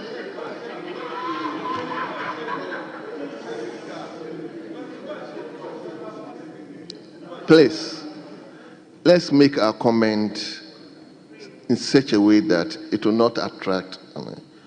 Like when you say now we have a very humble minister. Humility is subjective. You see him, we see Kofi as humble. Somebody will also see the former minister as humble. So that is my assessment. So that's why I'm saying, honorable members, please, let's do it in such a way, because the statement is made, it's a very, very important statement, and I don't want us to meddle with certain comment that will throw away the goodies of the statement. Please. Yes, Takwa. Oh, sorry. Honorable Marty Yundam. Honorable Marty Yundam. Please, I'll come to you. Honorable Marty Yundam. Mr. Speaker, thank you very much for. Please, Mr. Speaker, honorable members, can you please? I'll do it. So, thank you, right, honorable Suhini, I'll give you the opportunity, please. I'll give you the opportunity to speak. You give me the. Yes, honorable. Thank you, right, honorable Speaker, for the opportunity to also contribute to the statement made by the minister. Mr. Speaker, we all agree that Galamsey is an enemy to all of us. It's an enemy to this country. And for that matter, if we are condemning it, we must all come together as a country, as a nation, to condemn it. Mr. Speaker, people have lost their lives to Galamsey. Cocoa farms have gone because of Galamsey. Mr. Speaker, water bodies that people use to survive on as they are drinking water. Today, if you go to most of these Galamsey areas, Mr. Speaker, all the beautiful rivers are all gone. And for that matter, Galamsey is an enemy to all of us. So in fighting Galamsey, we need to collectively do it. Mr. Speaker, the Ghana Water Company has always complained that if we don't take time, if we don't manage this Galamsey seriously, we will end up importing water into this country.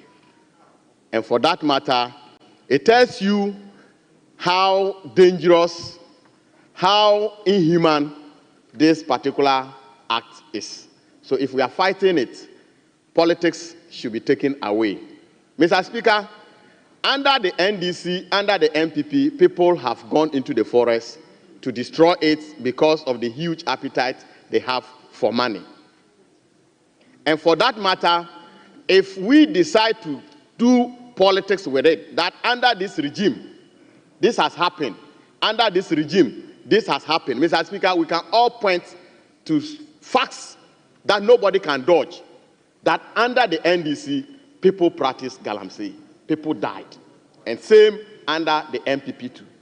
So I expected that minister would have made his statement without giving any room for any of us to punch into that particular hole. I remember, and I know he comes under 91 to give a statement as a minister. But if you say that, that is what you have inherited. Mr. Speaker, I know very well, and there are media reports out there that after the December 7th elections, people have gone to take over Galamsey sites. And Mr. Speaker, among us here, they have even banned somebody from coming to his constituency because he's involved in Galamsey. I want to find out from Minister whether that is also part of his inheritance. Because if you say that is what you have inherited, it means that that is the past. But we are talking about current matters. Mr. Speaker, current matters. People are... Honorable Martin Dam, please hold on. Let me listen to... Oh, there are some of our questions. Honorable Champo. Mr. Speaker, thank you very much. Mr. Speaker, like you earlier on rule, the honorable member is contributing to a statement, but he's trying to introduce other matters. Because the very issue, Mr. Speaker,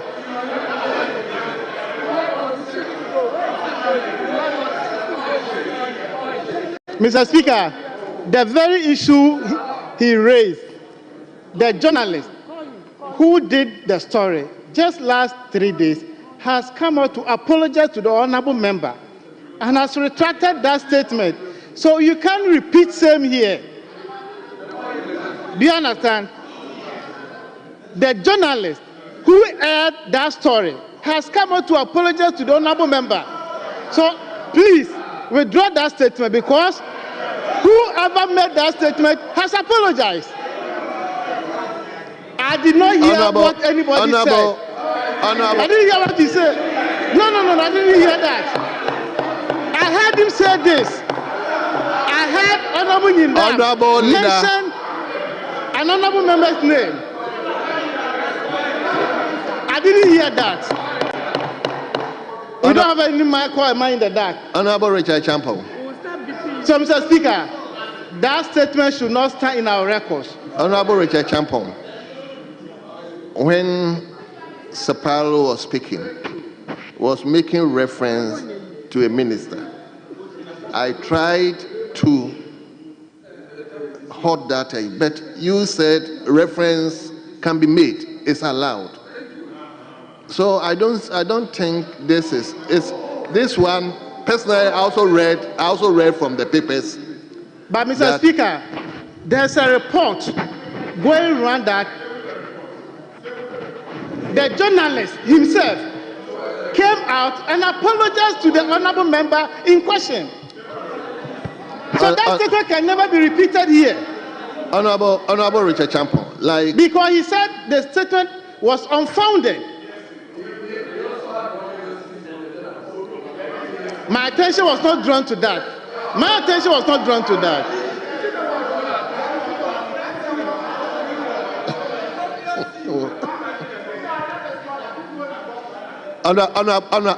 Honorable, please.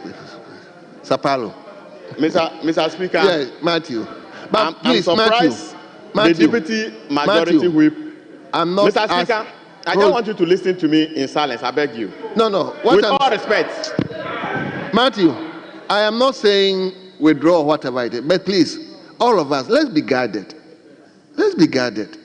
It's very important. Mr. Speaker, I think that I don't know what my leader is complaining Honorable, about. go on. Mr. Speaker, I'll go on. Speak. I have never mentioned any honorable member's name.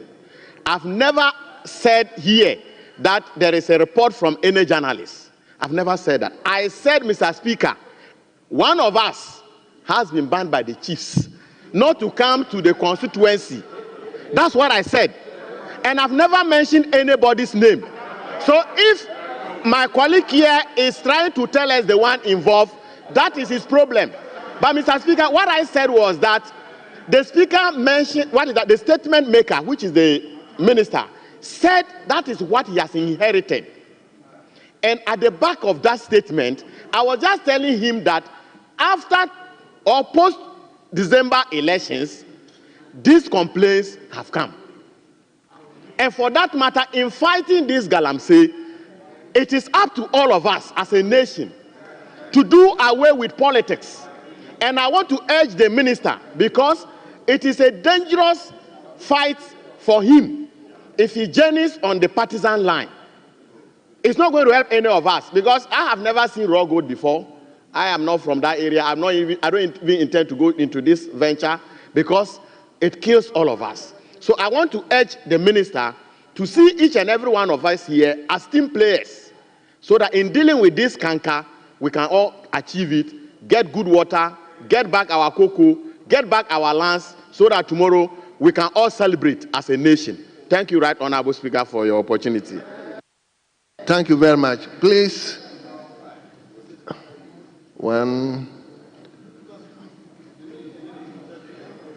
very well, Honorable Suhini.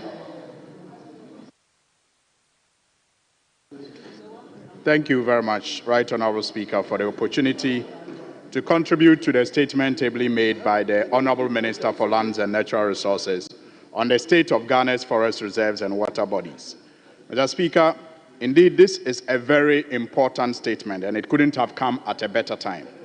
Mr. Speaker, we live in a country where only in 2019, we're told that about 60% of our forest cover was going due to illegal mining. Mr. Speaker, at one point in time, Global Watch put our rate of devastation at 1.13% a year. Mr. Speaker, we are also in a country where we are told by managers of our water resources that if care is not taken, very soon we are going to have to import water for potable use. Mr. Speaker, that is dangerous, and that is risky, and that should be worrying to every patriotic Ghanaian. And Mr. Speaker, that is why I am excited about the minister's call on all of us to come together, to see ourselves as partners in this fight, and to share ideas where necessary, and to also support the ministry and by extension government in waging a war that will ensure that we preserve our own lives and preserve the future of this country. I'm excited, again, Mr. Speaker, that the minister is talking about the need to introduce what he termed Free Tree for Life Restoration Initiative. Mr. Speaker, we have many of our lands devastated by this illegal mining. And these miners, when they are done with their destruction, just move to the next location. And it is important that as we deal with the menace, we also reclaim some of these lands that have been destroyed already. So I am excited about this initiative, and I think that in line with government agenda, especially if we take lessons from what we used to do termed Green Ghana, where the impact has been less than impressive, we will be able to reclaim many of these lands that have been destroyed by illegal miners. Mr. Speaker, it's also important that we enhance enforcement, we improve enforcement. And that again is the reason why I'm excited about the minister's assurance that we will see a retooling and the introduction of many of these regulatory bodies at our district levels. We need public awareness also, and the minister's statement is one of the ways of ensuring that we create awareness for this fight. The stakeholder engagement has to be tight, and again, the minister has highlighted it. And we in this chamber must see ourselves as partners in this fight and contribute however and whatever we can to ensure that we succeed against these nation wreckers who are putting all of us at risk. Thank you very much. Thank you for the opportunity. Thank you very much. I will take 1-1 and come to leadership, please. Let me give to Odotobri, because Odotobri is one of the areas Galamsey is very entrenched. So, Honorable. Thank you, Mr. Speaker.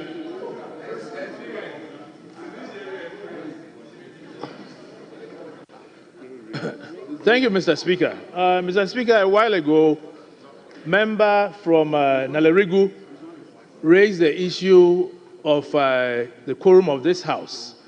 It is very evident, very clear, looking around, that we still do not form a quorum. I have taken account myself. Mr. Speaker, I would like to refer the House to Honorable 64, Honorable Anthony Mier, Rule 4C of our own standing orders. Mr. Speaker, it's been a while. The rules say that after 10 minutes, the Speaker would direct the clerk at the table to conduct a head count of the members present.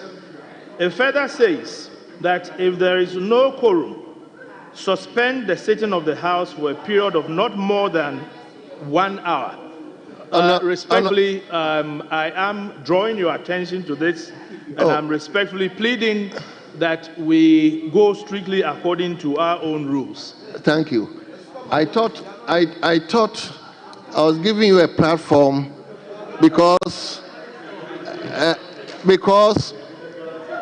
no, he's not. But I thought I was giving him a platform. In any case, that is true. But I'm going by my own time. The 10 minutes is catching up. So let me give the to the leadership. Leadership, yes. Yes, leadership. Minority leadership. Thank you very much, Mr. Speaker. Minority leadership, please, your comment. Mr. Speaker, I thank you very much for this opportunity. Mr. Speaker, I want to once again thank the Honorable Minister for making this very important statement. Mr. Speaker, I want to take a cue from Honorable Patrick Buama, looking at the very important arms of government and how we can collaborate to ensure that Galamsey becomes a thing of the past. Mr. Speaker, it starts with the executive and the kind of powers the president has, the kind of powers the ministers have, the municipal, metropolitan, district chief executives, and even chief executives within Ghana and what they can do within this period. Mr. Speaker, this is not to say that the legislature, where we find ourselves as lawmakers, we do not have the capacity to deal with the issue of Galamsey. We have few laws with reference to how people should be punished when they go wrong or are found foul of the law and how they should be dealt with. And Mr. Speaker, then you link it to the judiciary and how prosecution should be dealt with or how fast we should deal with issues of prosecution. But Mr. Speaker, if on our own, even within this chamber, the issue of Galamsey is so politicized, Mr. Speaker, I'm so worried as to how we can even take a leap. You could see the passion on the face of the minister when he was delivering his statement. But do we even see that beyond members? As we are even here, Mr. Speaker, people are finding reasons to say that one is a Galamseyer, one was once found doing serious Galamsey, and all manner of blames. Mr. Speaker, if one sees himself as being labeled a Galamseyer, is the person even going to come on board to support either reduce or eliminate Galamsey?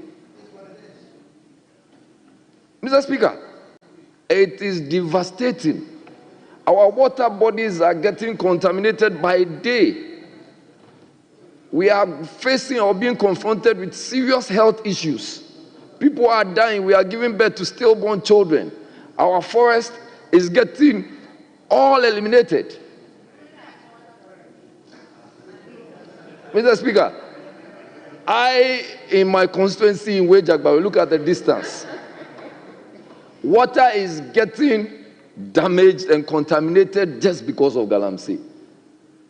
Mr. Speaker, if we do not take certain serious steps and move away from the politics, we will not be able to buy water to drink. If we do not move away from the politics, whether you are in the executive or the legislature or the judiciary, and you don't see the need to stand by the minister and stand by each and everyone to help take care of this menace, tomorrow you wake up and you will not have a reason to come to this chamber. Galamsey is killing people. Let us stop being political. Well, if you want to go into that domain, you should also understand that people started giving cautions. Even as I speak, people are still being political about it. If you want to get into this, you are not going, Honorable Minister, you are not going to have a solution. Ghana is not going to have a solution. Let's depoliticize our brains for once. Let us understand that we are Ghanaians first. Galamsey is killing people and you don't want to see it. Honorable, right, Honorable Chair. Honorable members, country is making sense. Please, let's listen to him. Right, Please, Honorable I Chair. beg of you. There is the need for us to consider the correctional methods.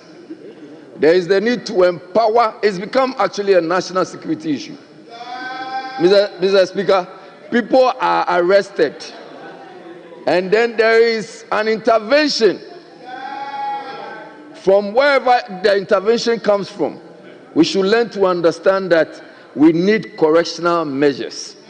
We first of all need to empower the ministry.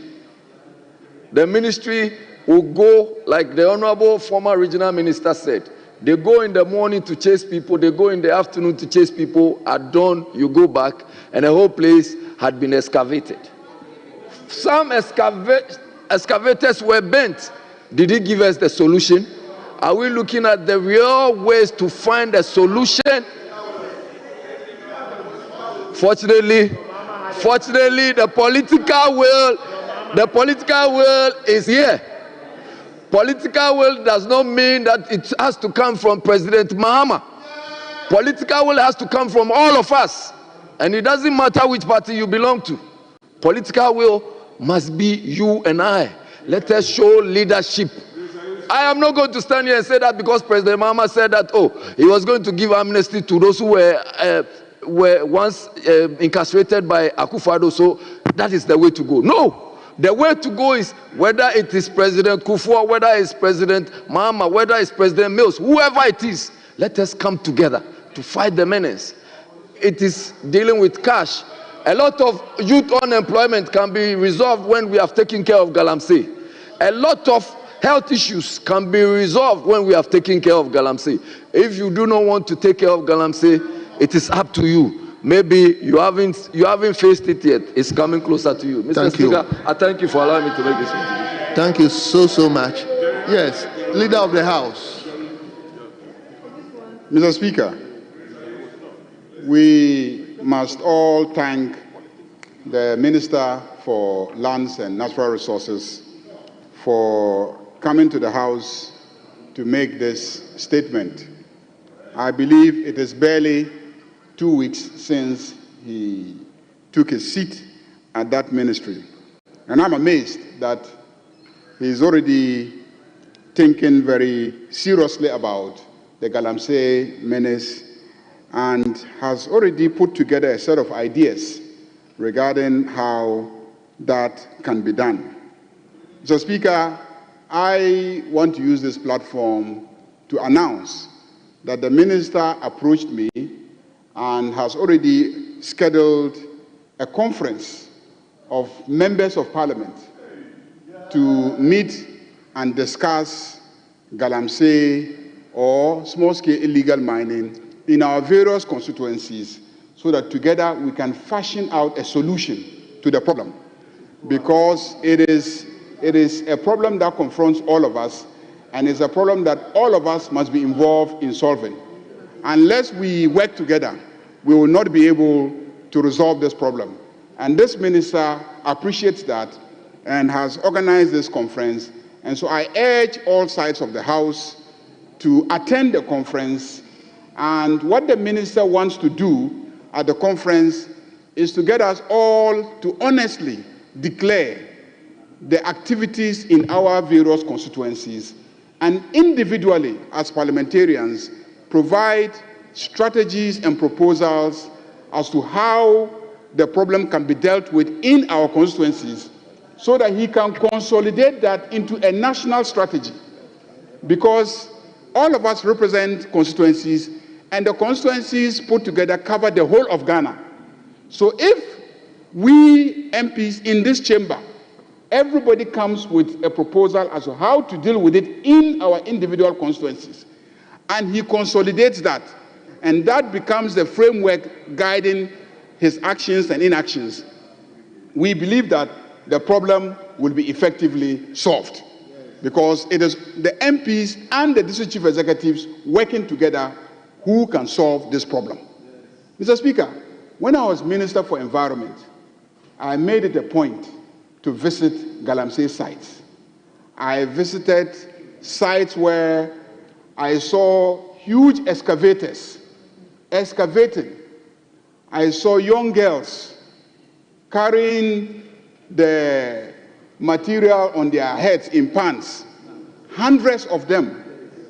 Most of them spoke languages that I understood. They were mostly from the north. They were girls who, in their 15 years, 16 years, 17 years, and they carried the pans the whole day, and then the excavators were there. I had conversations with them. Some of them were in secondary school. They had come there during vacation to work and earn something and go back to their communities and etc. Our people say that when you tumble and fall, don't look at where you fell. Look at where you hit the stone. That's where the problem is. To solve this problem, we must look at creating alternative livelihoods in the less developed regions of our country. We must invest in irrigation in the north. We must invest in large-scale commercial farms in the north, so that when they have alternative livelihoods, they will not be tempted to come and be carrying pans from morning till evening, because they have an alternative livelihood. And so the solution to the problem does not lie only at the Ministry of Lands and Natural Resources. The solution to the problem lies in all the other ministries. Ministry of Health, Ministry of Education, Ministry of Agriculture, Ministry of Trade and Industry.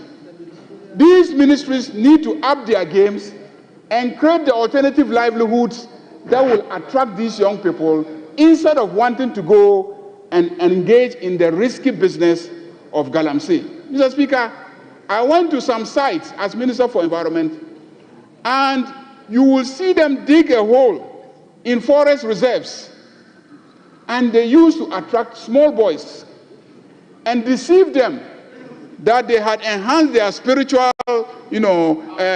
powers, and encourage those children to go deep down the holes and go and dig and come out with material for them to go and process.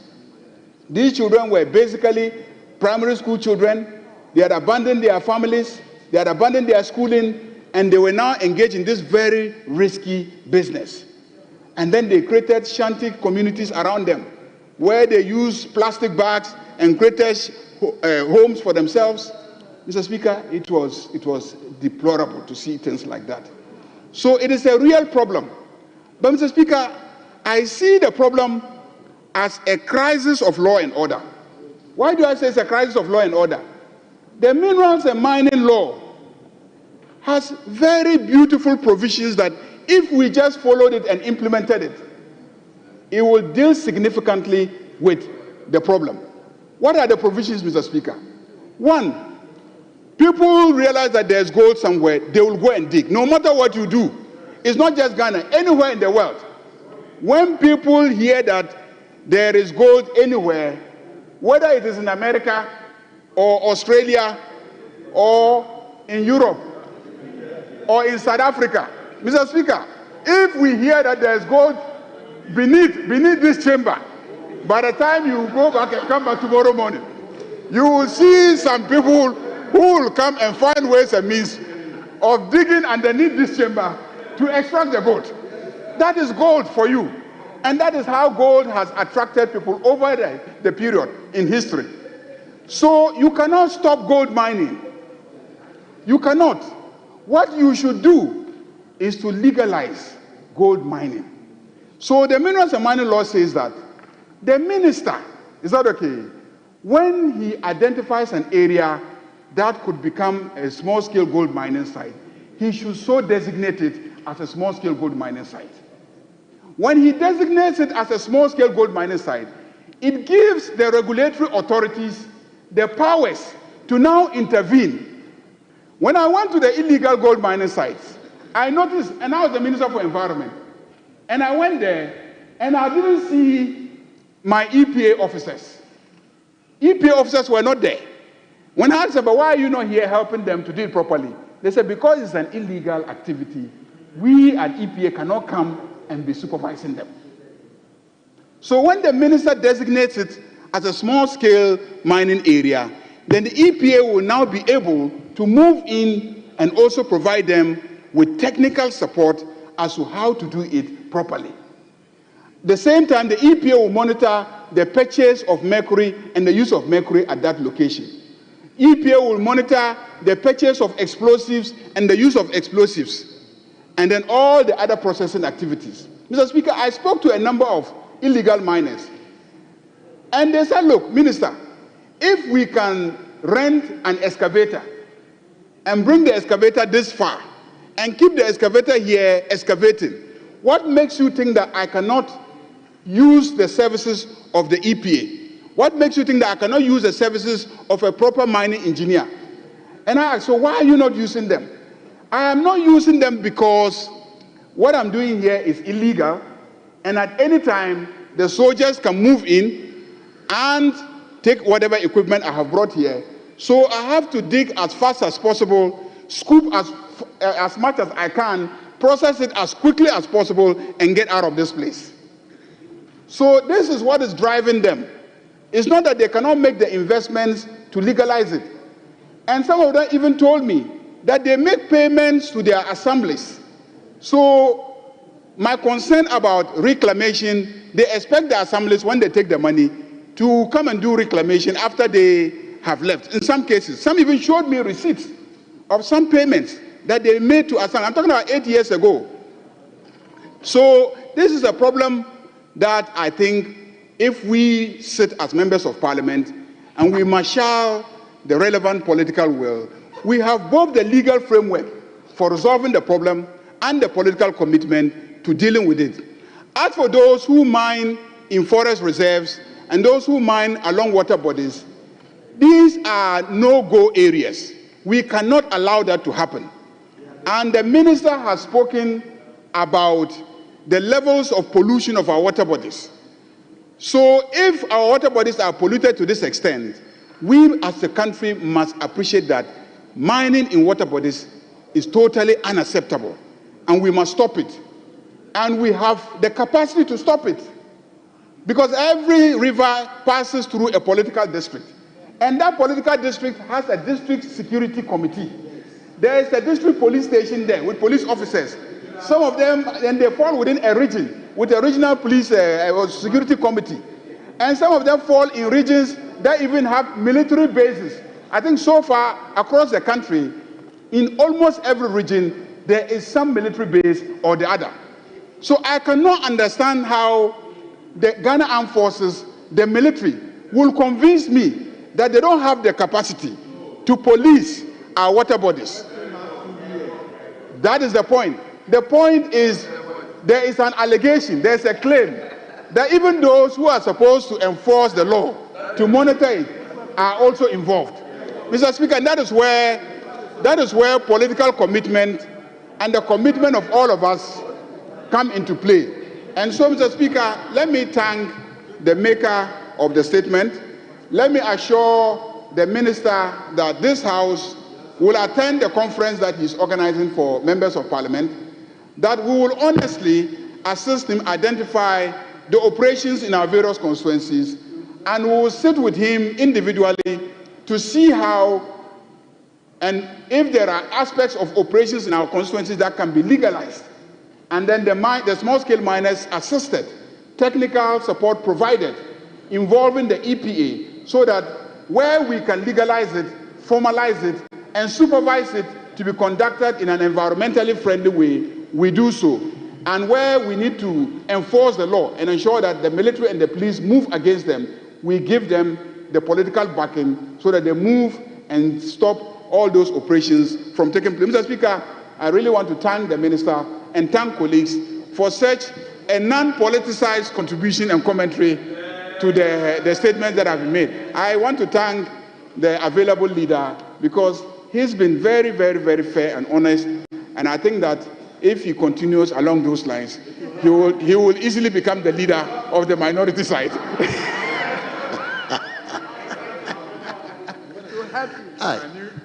Leader, this insinuation. Anyway, Honorable Minister, would you like to run up? House Speaker, I just want to take the opportunity to thank honorable members for their contributions. Right on, Speaker, I ran to this hallowed chamber, the People's Chamber, where representatives of over 35 million people are here. And my message was that we are in crisis.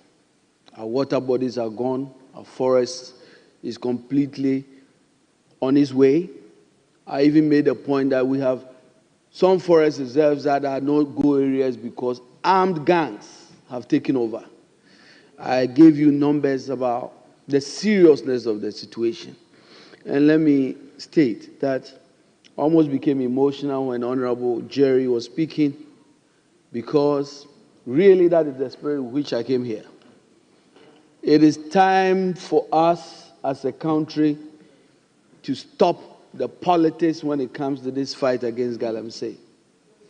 The politics must stop at the water's edge, because this is now about life and death.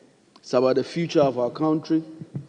And I think that, let me state that when I stated that this is what we have inherited, that's what I meant. I meant that this is what, the title of the statement was the state of our forest reserves and our water bodies. I meant this is the heritage of our country. This is what we collectively have now. This is the inheritance we have. And it was not meant politically at all. And the whole essence of that statement was that we have a collective responsibility now to find the solutions. And I'm happy that the leader of the House graciously accepted my proposal for a conference. Mr. Speaker, having been in this parliament for 17 years, I believe that when it comes to our various districts and constituencies, there's nobody who has the interest and the commitment that the leadership of our constituencies and districts than the member of parliament. And that's why I believe that this campaign must start with our colleague members of parliament. And the message is that they take leadership and support us. And I was very clear in my mind. This fight is not about the Ministry of Lands and Natural Resources. And I came to say that we need every Ghanaian, including chiefs, including all stakeholders. We must collectively say that enough is enough. That these bad guys can no longer put our lives at risk. And so I thank you, Honorable Man. Thank you. Thank you very much, Honorable Minister. We wish you well. I believe from the discussion going on, most of the people will not envy your job. God be with you. Leader, any indication? Very well. Honorable members, at this juncture, I will thank all of you for your cooperation. We will bring proceedings to a close and adjourn the House to tomorrow, 10 o'clock in the forenoon. Tomorrow, 10 o'clock in the forenoon. Honorable members, the House stands adjourned.